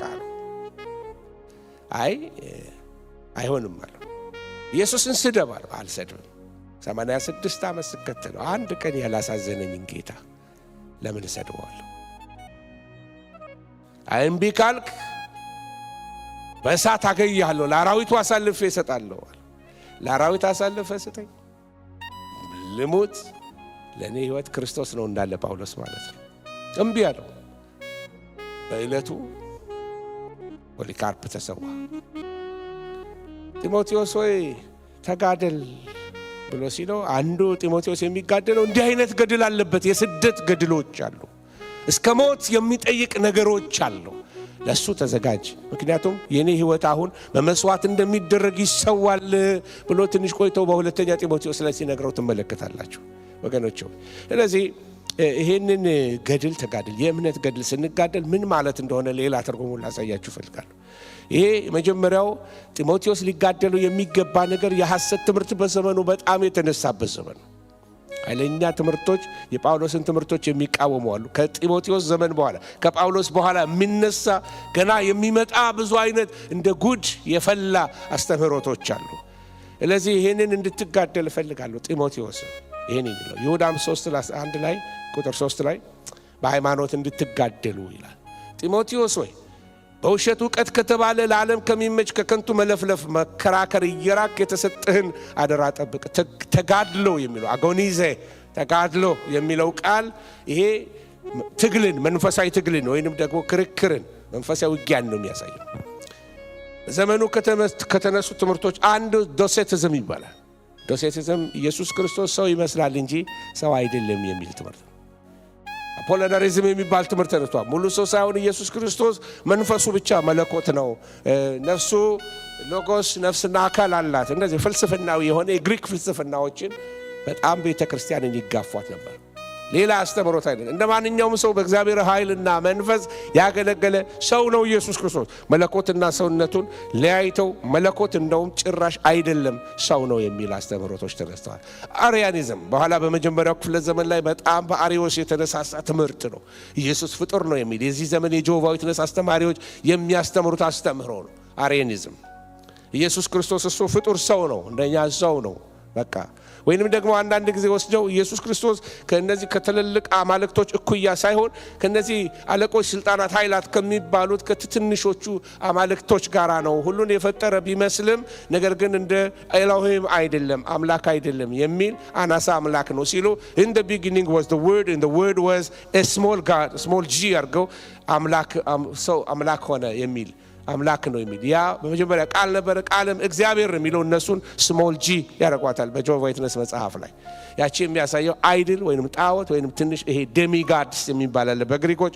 ዴሚጋድስ ማለት ትንሽ አምላክ፣ ትንሽ ዓለምን የፈጠረ ትንሽ እንትኖችን የፈጠረ ሁሉንም አምላክ የሁሉ አምላክ ያልሆነ ማለት ነው። ጳውሎስ ስለዚህ መልስ ሲሰጥ ቆላስያስ ላይ ሄዳችሁ ብትመለከቱ ሁሉ በርሱ ለርሱ ከርሱ ነው ብሎ መልስ ሲሰጣቸው ትመለከታላችሁ። ኢየሱስ የተባረከ ጌታ ነው። ብዙ አይነት አስተምሮቶች አሉ። እነዚህ ንስጥሮሳውያን የተለያየ አይነት አስተምሮቶች አሉ በየዘመኑ የተነሱ አሁንም ያሉ ትግሎች አሉ። ለወጣቶች ነው የምነግራቸው። አሁን ወጣቶች ብዙ በእናንተ ዘመን የሚነሱ ብዙ ዲስትራክቲቭ ሄረሲዎች አስተምሮቶች ይነሳሉ። ስለዚህ የምታምኑትን በማወቅ እግዚአብሔር ይባርካችሁ። መጽሐፉን በማወቅ እግዚአብሔር ይባርካችሁ። ከቅዱሱ መጽሐፍ ጋር እግዚአብሔር ያጣብቃችሁ። የቃሉ ፍቅር ያስክራችሁ። ሌሊት ተነስታችሁ የምታነቡ፣ ጠዋት የምታነቡ ቃሉ ይሙላባችሁ በኢየሱስ ስም። አለበለዚያ ልትመልሷቸው አትችሉ። አስተምሮቶች፣ የኑፋቄ ትምህርቶች ምድርን እያጥለቀለቁ እየተነሱ ነው ያሉት። ወገኖች ሆይ ተመልከቱ። ዶሴቲዝም፣ አዳፕሽኒዝም፣ ሴባሊያኒዝም እነዚህ ኢዝሞች እየበዙ ነው ያሉት። ብዙ አይነት ኢዝሞች እየበዙ ነው። ስለዚህ ለነዚህ መልስ ልትሰጥ ጢሞቴዎስ ሆይ ተዘጋጅ። ምታምነውን ወቅ፣ ምትገልጠውን መጽሐፍ ወቅ። እየቀጠልኩኝ ልሂድ። አራተኛ የእግዚአብሔር ሰው አንዱ የሚታወቅበት ነገር የዘላለምን ሕይወት በመያዝ የከበረው የዘላለም ሕይወት ስለሆነ የዘላለምን ሕይወት ያዝ ጢሞቴዎስ ሆይ። ከሁሉ ሕይወት ይልቅ የላቀ ሕይወት የዘላለም ሕይወት ነውና ይህንን ሕይወት እንድትይዘው ያስፈልጋል። ጢሞቴዎስ ይህንን ሕይወት ሲይዘው የሚናገረው ነገር ጥሪን አጥብቀህ ያዘው። የተጠራህበትን የደህንነት ጥሪ ክቡር ጥሪ ነው። ኢየሱስ የከፈለው ዋጋ ክቡር የሆነ ዋጋ ነው። ጌታችን ኢየሱስ ክርስቶስ በቀራንዮ መስቀል ላይ በተሰቀለበት የመጨረሻ ሰዓት ላይ የተናገራት አንድ ቃል አለች። በእንግሊዝኛ ላይ it is paid ብለው ወይንም ደግሞ ተፈጸመ ብለው ነው በአማርኛ ላይ የተረጎሙት። ትክክለኛው ቃል ግን በመካከለኛው ምስራቅ በኢጅፕት አንዳንድ የተሰባበሩ ሸክላዎች ተገኙ።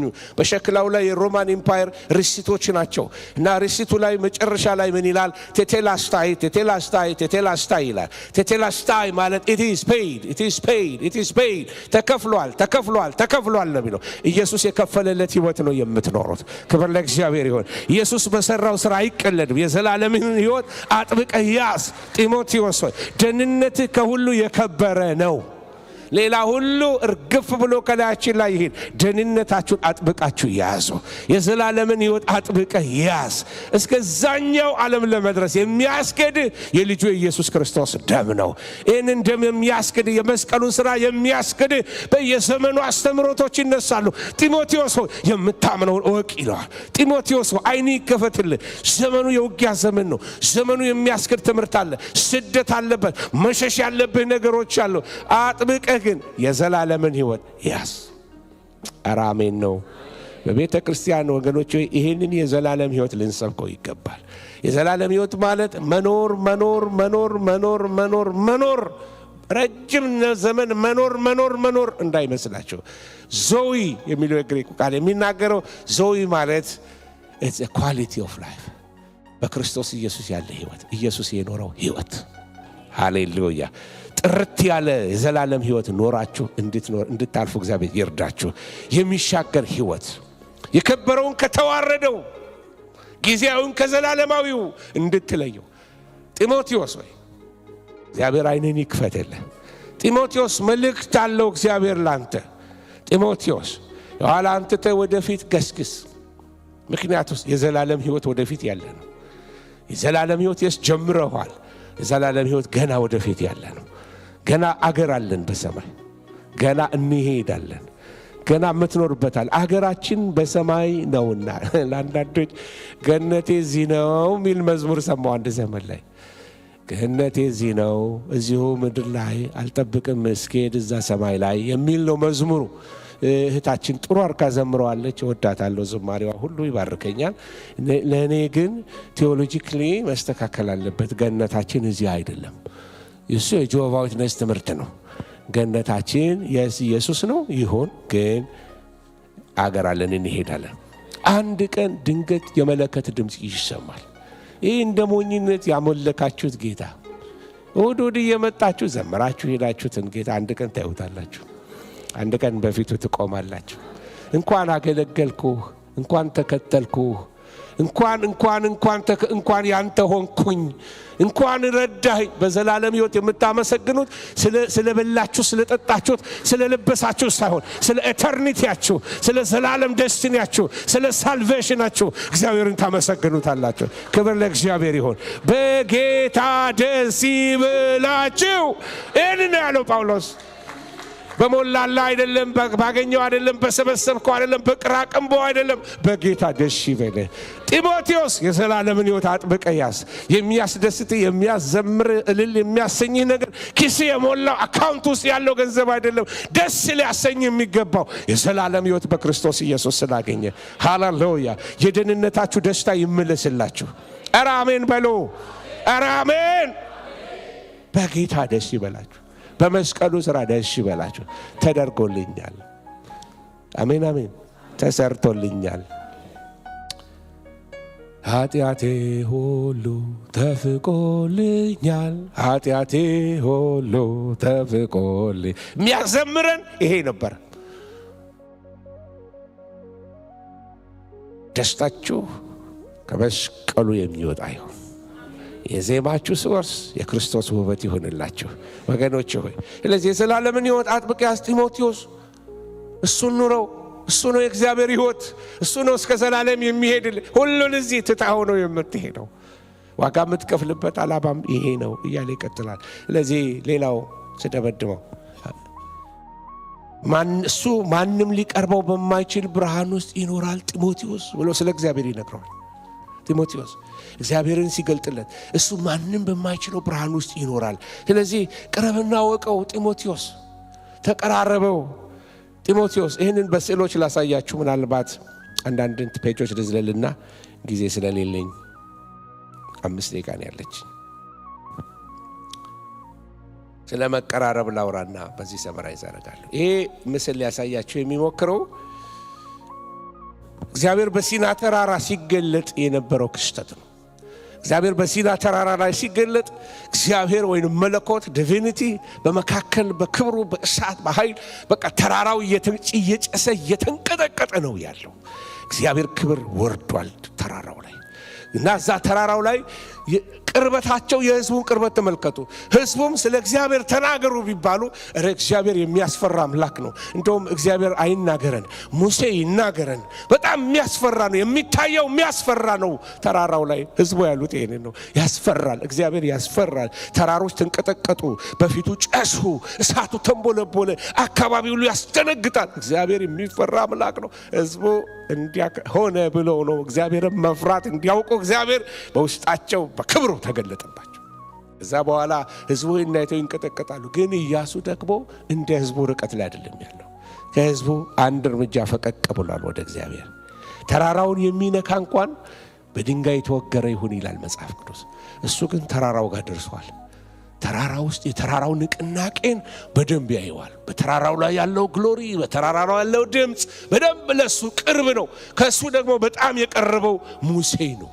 ሙሴ ደግሞ እዛ ውስጥ ነው ያለው። ከእግዚአብሔር ጋር አፍ ለአፍ ያወራ ነበር ይላል። ከእግዚአብሔር ያነጋግረዋል እና እግዚአብሔር የጻፈውን መጽሐፍ ሰጠው። ህዝቡን ታስተምርበት ዘንድ ምን ማድረግ እንዳለባቸው ቪዥን እንካለው። ምን እንደምታረግ ስለ ድንኳኑ ነው፣ ስለ በዓላት ነው፣ ስለ 10ቱ ትእዛዛት ነው፣ ስለ ምን ስርዓት ነው። ሙሴ አንድ ኖትቡክ ሳይዝ እንዳለ በውስጡ ሬጂስተር አደረገለት። ወደ እግዚአብሔር ፕሬዘንስ ውስጥ ስትገቡ እግዚአብሔር ሜሞሪያችሁን አክቲቬት ያደርገዋል። ምትረሱ ሰዎችን ያስታውሳቸዋል መንፈስ ቅዱስ። ውስጥ ገብቶ የእግዚአብሔር ክብር በላዩ ላይ በሙሴ ላይ ወርዷል እና ሙሴ እግዚአብሔርን ቀርበዋል። ከፕሬዘንስ ውስጥ ሲወጣ ፊቱ ያብለጨልጫል። ቅርበታችን ወሳኝ ነው። ስለ እግዚአብሔር ማውራት እንችላለን። እዚህ ሰፈር ሆነን ተራራው ይንቀጠቀጣል ማለት እንችላለን። እዚህ ጋር ደግሞ አብረው የሚንቀጠቀጡ ኢያሱዎች አሉ። እዚህ ጋር ደግሞ ሙሴ ክብሮ ነክቶት ፊቱ ላይ የእግዚአብሔር ብርሃን በርቶበት በእግዚአብሔር ፕሬዘንስ ውስጥ እግዚአብሔር ሃሎት ደመና ውስጥ የገባ አንድ ሰው አለ። ሰፈራችሁን ቀይሮ በኢየሱስ ስም አሜን አሜን። ሰፈራችሁን ቀይሮ ከሩቅ ከማውራት ግቡና ንኩት በኢየሱስ ስም። ጢሞቴዎስ ሆይ እናንተ ወጣቶች ሆይ ወደ እግዚአብሔር ክብር ግቡ በኢየሱስ ስም። ይሄ ተራራ ውስጥ ገብታችሁ የደመናው ክብር በላያችሁ ላይ ይምጣባችሁ። አባቶቻችን ያነገሩን በጣም ብዙ ታሪኮች አሉ። ወደ ክብሩ ገብተን መንፈሱ ያገኘን ዛሬ ቅባቱ በላያችን ላይ ይምጣ ዛሬ። ሃሌሉያ። ሙሴ ከተራራ ላይ ሲወርድ ፊቱ ያብለጨልጫል፣ ፊቱ ያበራል። ፊቴ ያበራል እስቲ መጋረጃ ግዙልኝ አላለም። አንድ ጊዜ አንድ ፈረንጅ ሰባኪ ፕሮግራሙን ስንካፈል ትልቅ እግዚአብሔር የሚጠቀምበት ሰው ነው፣ ግን ምን እንደነካው አላውቅም። look at my hands ይላል። ጄ ይታያል አጠገቡ ያሉትን ሰዎች ሲያበራ ይታያል። ለውላ አኖይንቲንግ አለ ይታያል፣ ቅባቱ ሲወርድ ምናምን ይለዋል። ምንም ነገር የለም። አንዳንዴ ፈረንጆችም ካለ ዩልኝ ታመሰለ ያ ማን ኦፍ ጋድ ምንም የለም። ይውልኝ ምን ይለው አይደለም። ደመና ውስጥ ገብተህ ስትወጣ ፊትህ ሲያብለጨልጭ አንተ አታውቀውም፣ እነሱ ነው የሚያውቁት። ሃሌሉያ። በኋላ አሳያችኋለሁ፣ ሌላ ምስል አሳያችኋለሁ። ወደ ክብር ውስጥ ገብተው ሲወጡ ሰዎች ራሳቸውን አድቨርታይዝ ማድረግ አስፈልጉ። የተቀባ የተለቀለቀ ምናምን ከስሙ በፊት የሚጻፍ ብዙ አጀክቲቮች አያስፈልገው።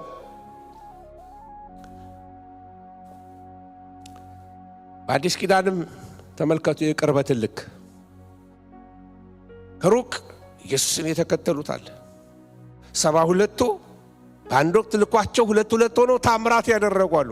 ከሱ የቀረቡ ደግሞ አሉ 12 አሉ። ከ12ቱ ደግሞ 3 አሉ የሞተ ሲያስነሳ ይዟቸው የሚገባ 3 ቀረብ ያሉ ሰዎች አሉ፣ እንደ ሌሎች ያልሆኑ ምስጢረኞች የሆኑ። ሃሌሉያ። ጌታ ምስጢረኛ ያርጋችሁ። ጌታ ጓዳውን ያሳያችሁ።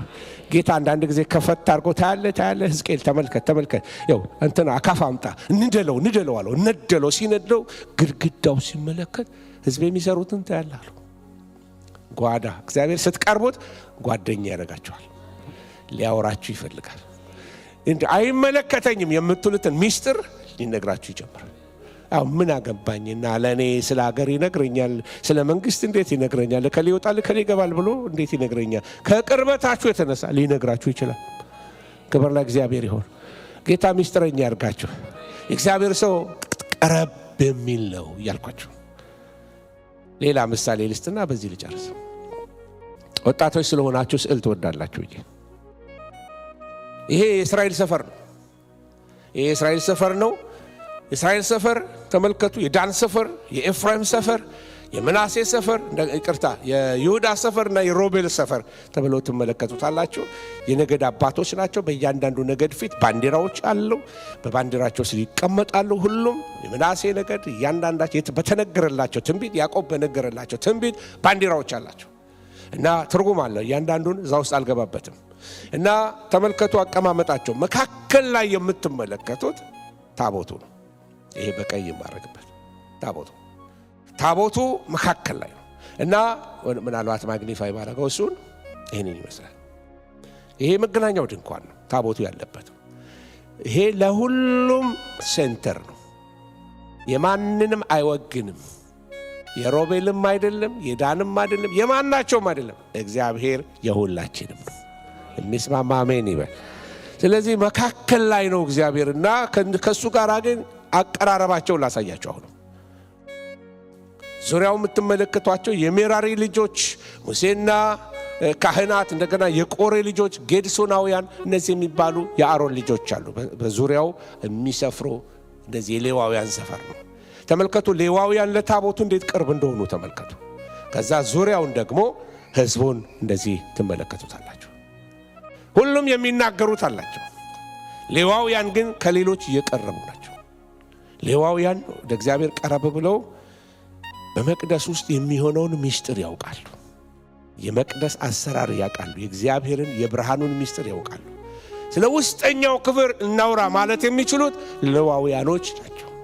አንድ ሌዋዊ ተራው ደርሶበት የሚያጥን ከሆነ በየቅዳሜው ህብስቱን ገበታ ይቀይራሉ። ሜኖራው ላይ ዘይት ያደርጋሉ። ዘይቱ በየቀኑ ነው የሚቀየረው፣ ትኩስ መሆን አለበት። ሜኖራው ካልተቀየረ ጭስ በጭስ ስለሚያደርገው በድንኳን የተሸፈነ ስለሆነ በቃ ሰው ያስለቅሳል፣ አይን ያስለቅሳል። ጭስ የሚል አገልግሎት ማለት ነው። ትኩስ ዘይት ከሌለ አስለቃሽ ነው የምትሆነው። we need fresh anointing። አሜን አሜን። ፍሬሽ የሆነ ቅባት ያስፈልገናል። ትኩስነትን ይመልስልን ጌታ። እና ወደ ውስጠኛው ክፍል ላይ ገብቶ የወጣ ካህን በምን ያስታውቃል? ውስጥ ማጥንታለች እንደዚህ የሚያጠኑባት እያጠኑ እዚህ ጋር ማጥን መስዋዕት አለች ከወርቅ የተሰራ። እዚህ ጋር የህብስት ገበታው አለ። እዚህ ጋር ሜኖራው አለ። ከውጭው ልክ አደባባይ ልክ እንደገባ እዚህ ዕጣን ይሞላዋል። በተለይ ዮም ኪፑር በደረሰበት በዓል ላይ አንድ ዕጣኑ ሙልት ያደርገዋል።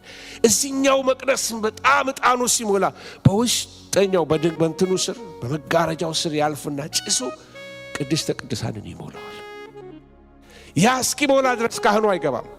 ካህኑ ከዚህ ውስጥ ሲወጣና ወደ ሰፈር ሲሄድ፣ ወደ ህዝቡ መካከል ሲሄድ፣ ገበያ ሲሄድ ወይንም ከሰው ጋር ሊገናኝ ሲሄድ ሰውነቱ ጠረኑ የት እንደዋለ ያስታውቃል። ሃሌሉያ ውሎ ያስታውቃል። ጠረኑ ቋንቋው ላዩ ላይ ያለው ነገር ትሸታለህ ዛሬ መቅደስ ነው ያልከው እንዴ ይባላል። የት ነበርክ? ፕሬዘንስ ውስጥ ነበርኩ። ደመና ውስጥ ነበርኩ። የት ነበርክ? እዛ ሜኖራው ጋር ዘይቱ ሰፈር ነበርኩኝ። የት ነበርክ? ህብስት ገበታው ጋር ነበርኩኝ። የት ነበርክ? በቃ የመቅደስ ወሬ ነው የሚያወሩት። በመቅደስ ውስጥ ያለውን የእግዚአብሔርን ውበት ያወራሉ። ወገኖቹ እግዚአብሔርን ስንቀርበው ስለ ጌታ አውርተን አንጠግብም። ካህኑማ ሊቀ ካህኑ በአመት አንዴ የሚገባው በዮም ኪፑር በጾም ጸሎት ነው የሚገባው። ስለሱ ልነግራችሁ አልችልም። ውስጥ ገብቶ ሲወጣ ሳይለንስ፣ በቃ አብሶሉት ሳይለንስ። መላ እስራኤል ጸጥታ ይሆናል። በመላው እስራኤል ያ ሰዓት በጣም ቅዱስ ሰዓት ነው። ያችን የጊደር ደም ወስዶ 7 ጊዜ በዛ በታቦቱ ላይ ሲረጭ የስርየት መክደኛው ከፍርዱ ወንበር ይቀየርና የምህረት መቀመጫ ይሆናል። ደሙ ፍርድን ወደ ምህረት ይቀየራል። የኢየሱስ ክርስቶስ ደም ከኃጢአት ሁሉ ያነጻል። ክብር ለእግዚአብሔር ይሁን። ደሙን ባየው ጊዜ አልፋለዋል። ደሙ በላያችን ላይ ይታያል። ክፉ እንዳይነካን የሚጠብቀን የኢየሱስ ክርስቶስ ደም፣ በመንፈስ ዓለም ላይ የሚናገር ደም፣ ከአቤል ደም ይልቅ የሚናገር የኢየሱስ ክርስቶስ ደም። ሃሌሉያ! መርገም ወደ ቤት አይገባም። ሟርት ባንተ ላይ አይሰራም። ጨለማ ባንተ ላይ አይበረታም። ንግርት ባንተ ላይ አይሰራም። ከድካም ያበረታሃል። አለልኝ ትለዋለህ። እሱን ኢየሱስ ክርስቶስ ጎይታና እዩ። አንዳንዴም እኮ ቋንቋ መለወጥ መብታችን ነው።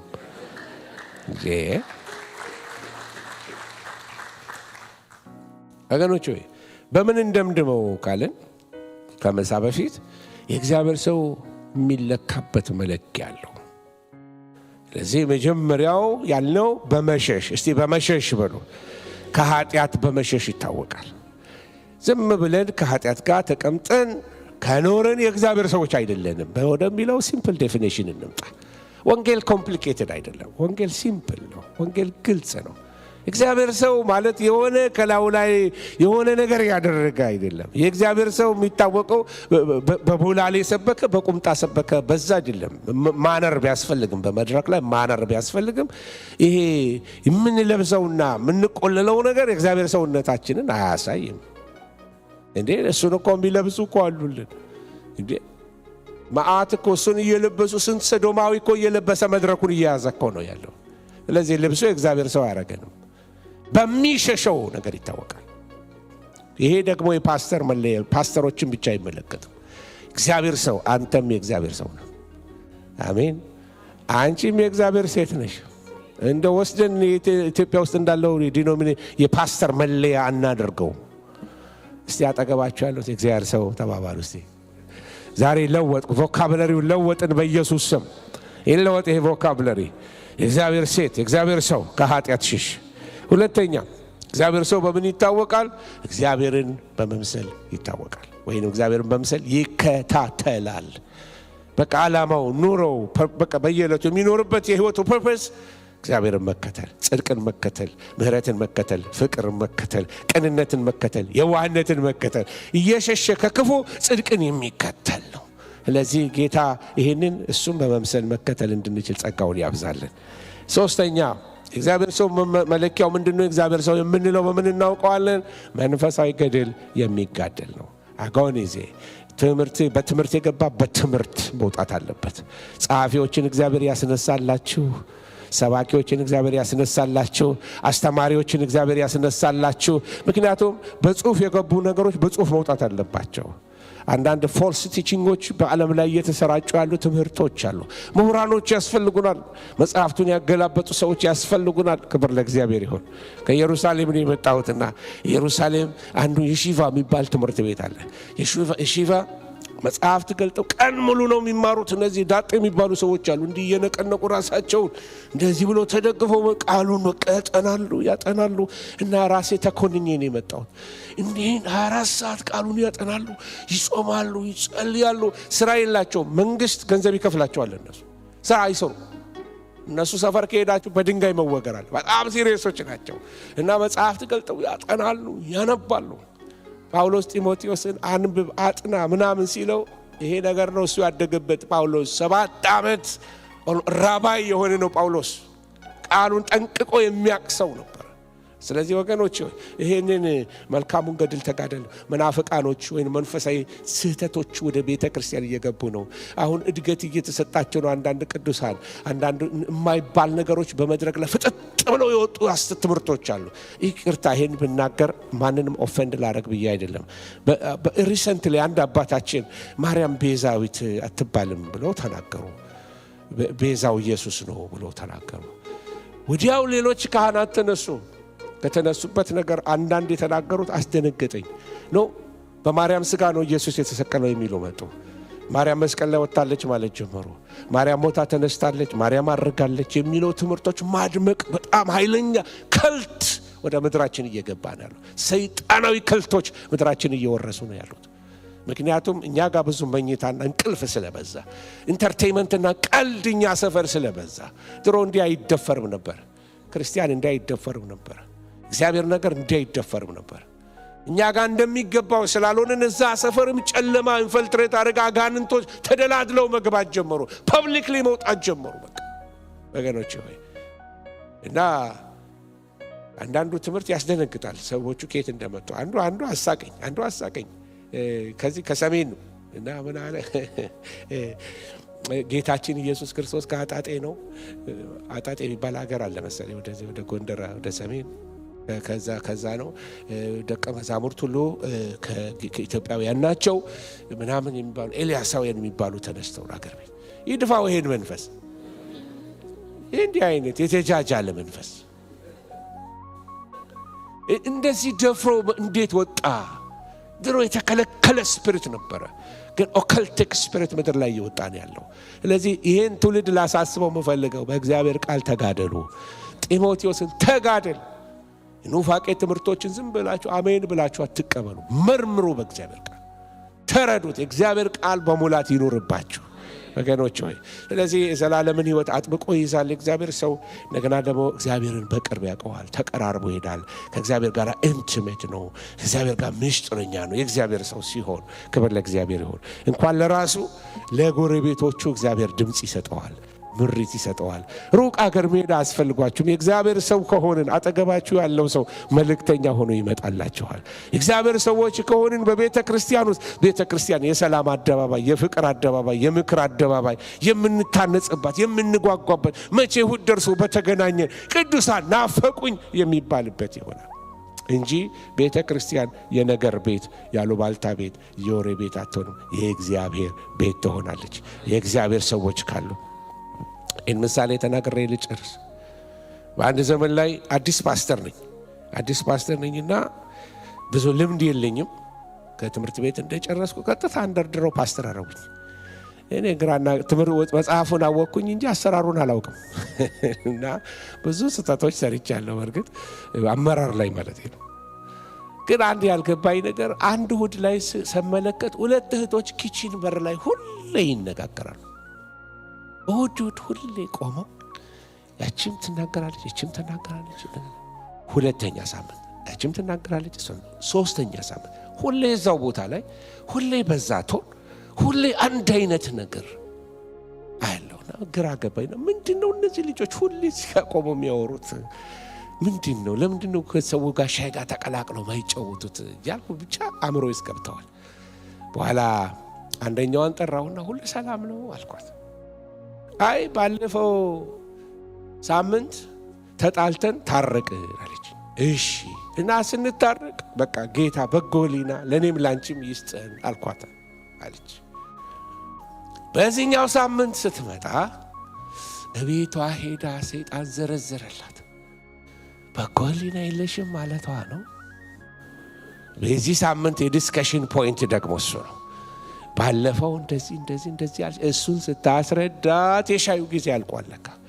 አሁን ደግሞ በሚቀጥለው ስትመጣ ካለፈው የቀጠለ ፓርት 3 ቀጥሎ ፓርት 4። ለዛ ነው ለካ እኔ ደጋግሜ የማያቸው። ይህ ነገር የሚተረጉምላችሁ መንፈስ የተመታ ይሁን። እግዚአብሔርን ቃል በቅንነት ተቀበሉ። በእግዚአብሔር ቤት እርስ በርሳችሁ በቅንነት ኑሩ። መንፈሳዊነት ቅንነት ነው። የእግዚአብሔር ሰውነት ቅንነት ነው፣ የዋህነት ነው። ቤቱ የዋሃን ነው፣ የቅኖች ነው፣ የበጎች ነው። ቤቱ የበጎች ነው። እረኛው የበጎች እረኛ ነው። የፍየሎች የቅጭኔዎች ምናምን የተኩላ እረኛ አይደለም እሱ። በጎች ናችሁ። የበግ ባህሪ ይውረሳችሁ። ቅኖች ሁኑ፣ የዋሆች ሁኑ፣ ገሮች ሁኑ። መንፈስ ቅዱስ ለመንፈስ ቅዱስ የምትመቹ ያድርጋችሁ። መንፈስ ቅዱስ በእናንተ ላይ ይምጣ።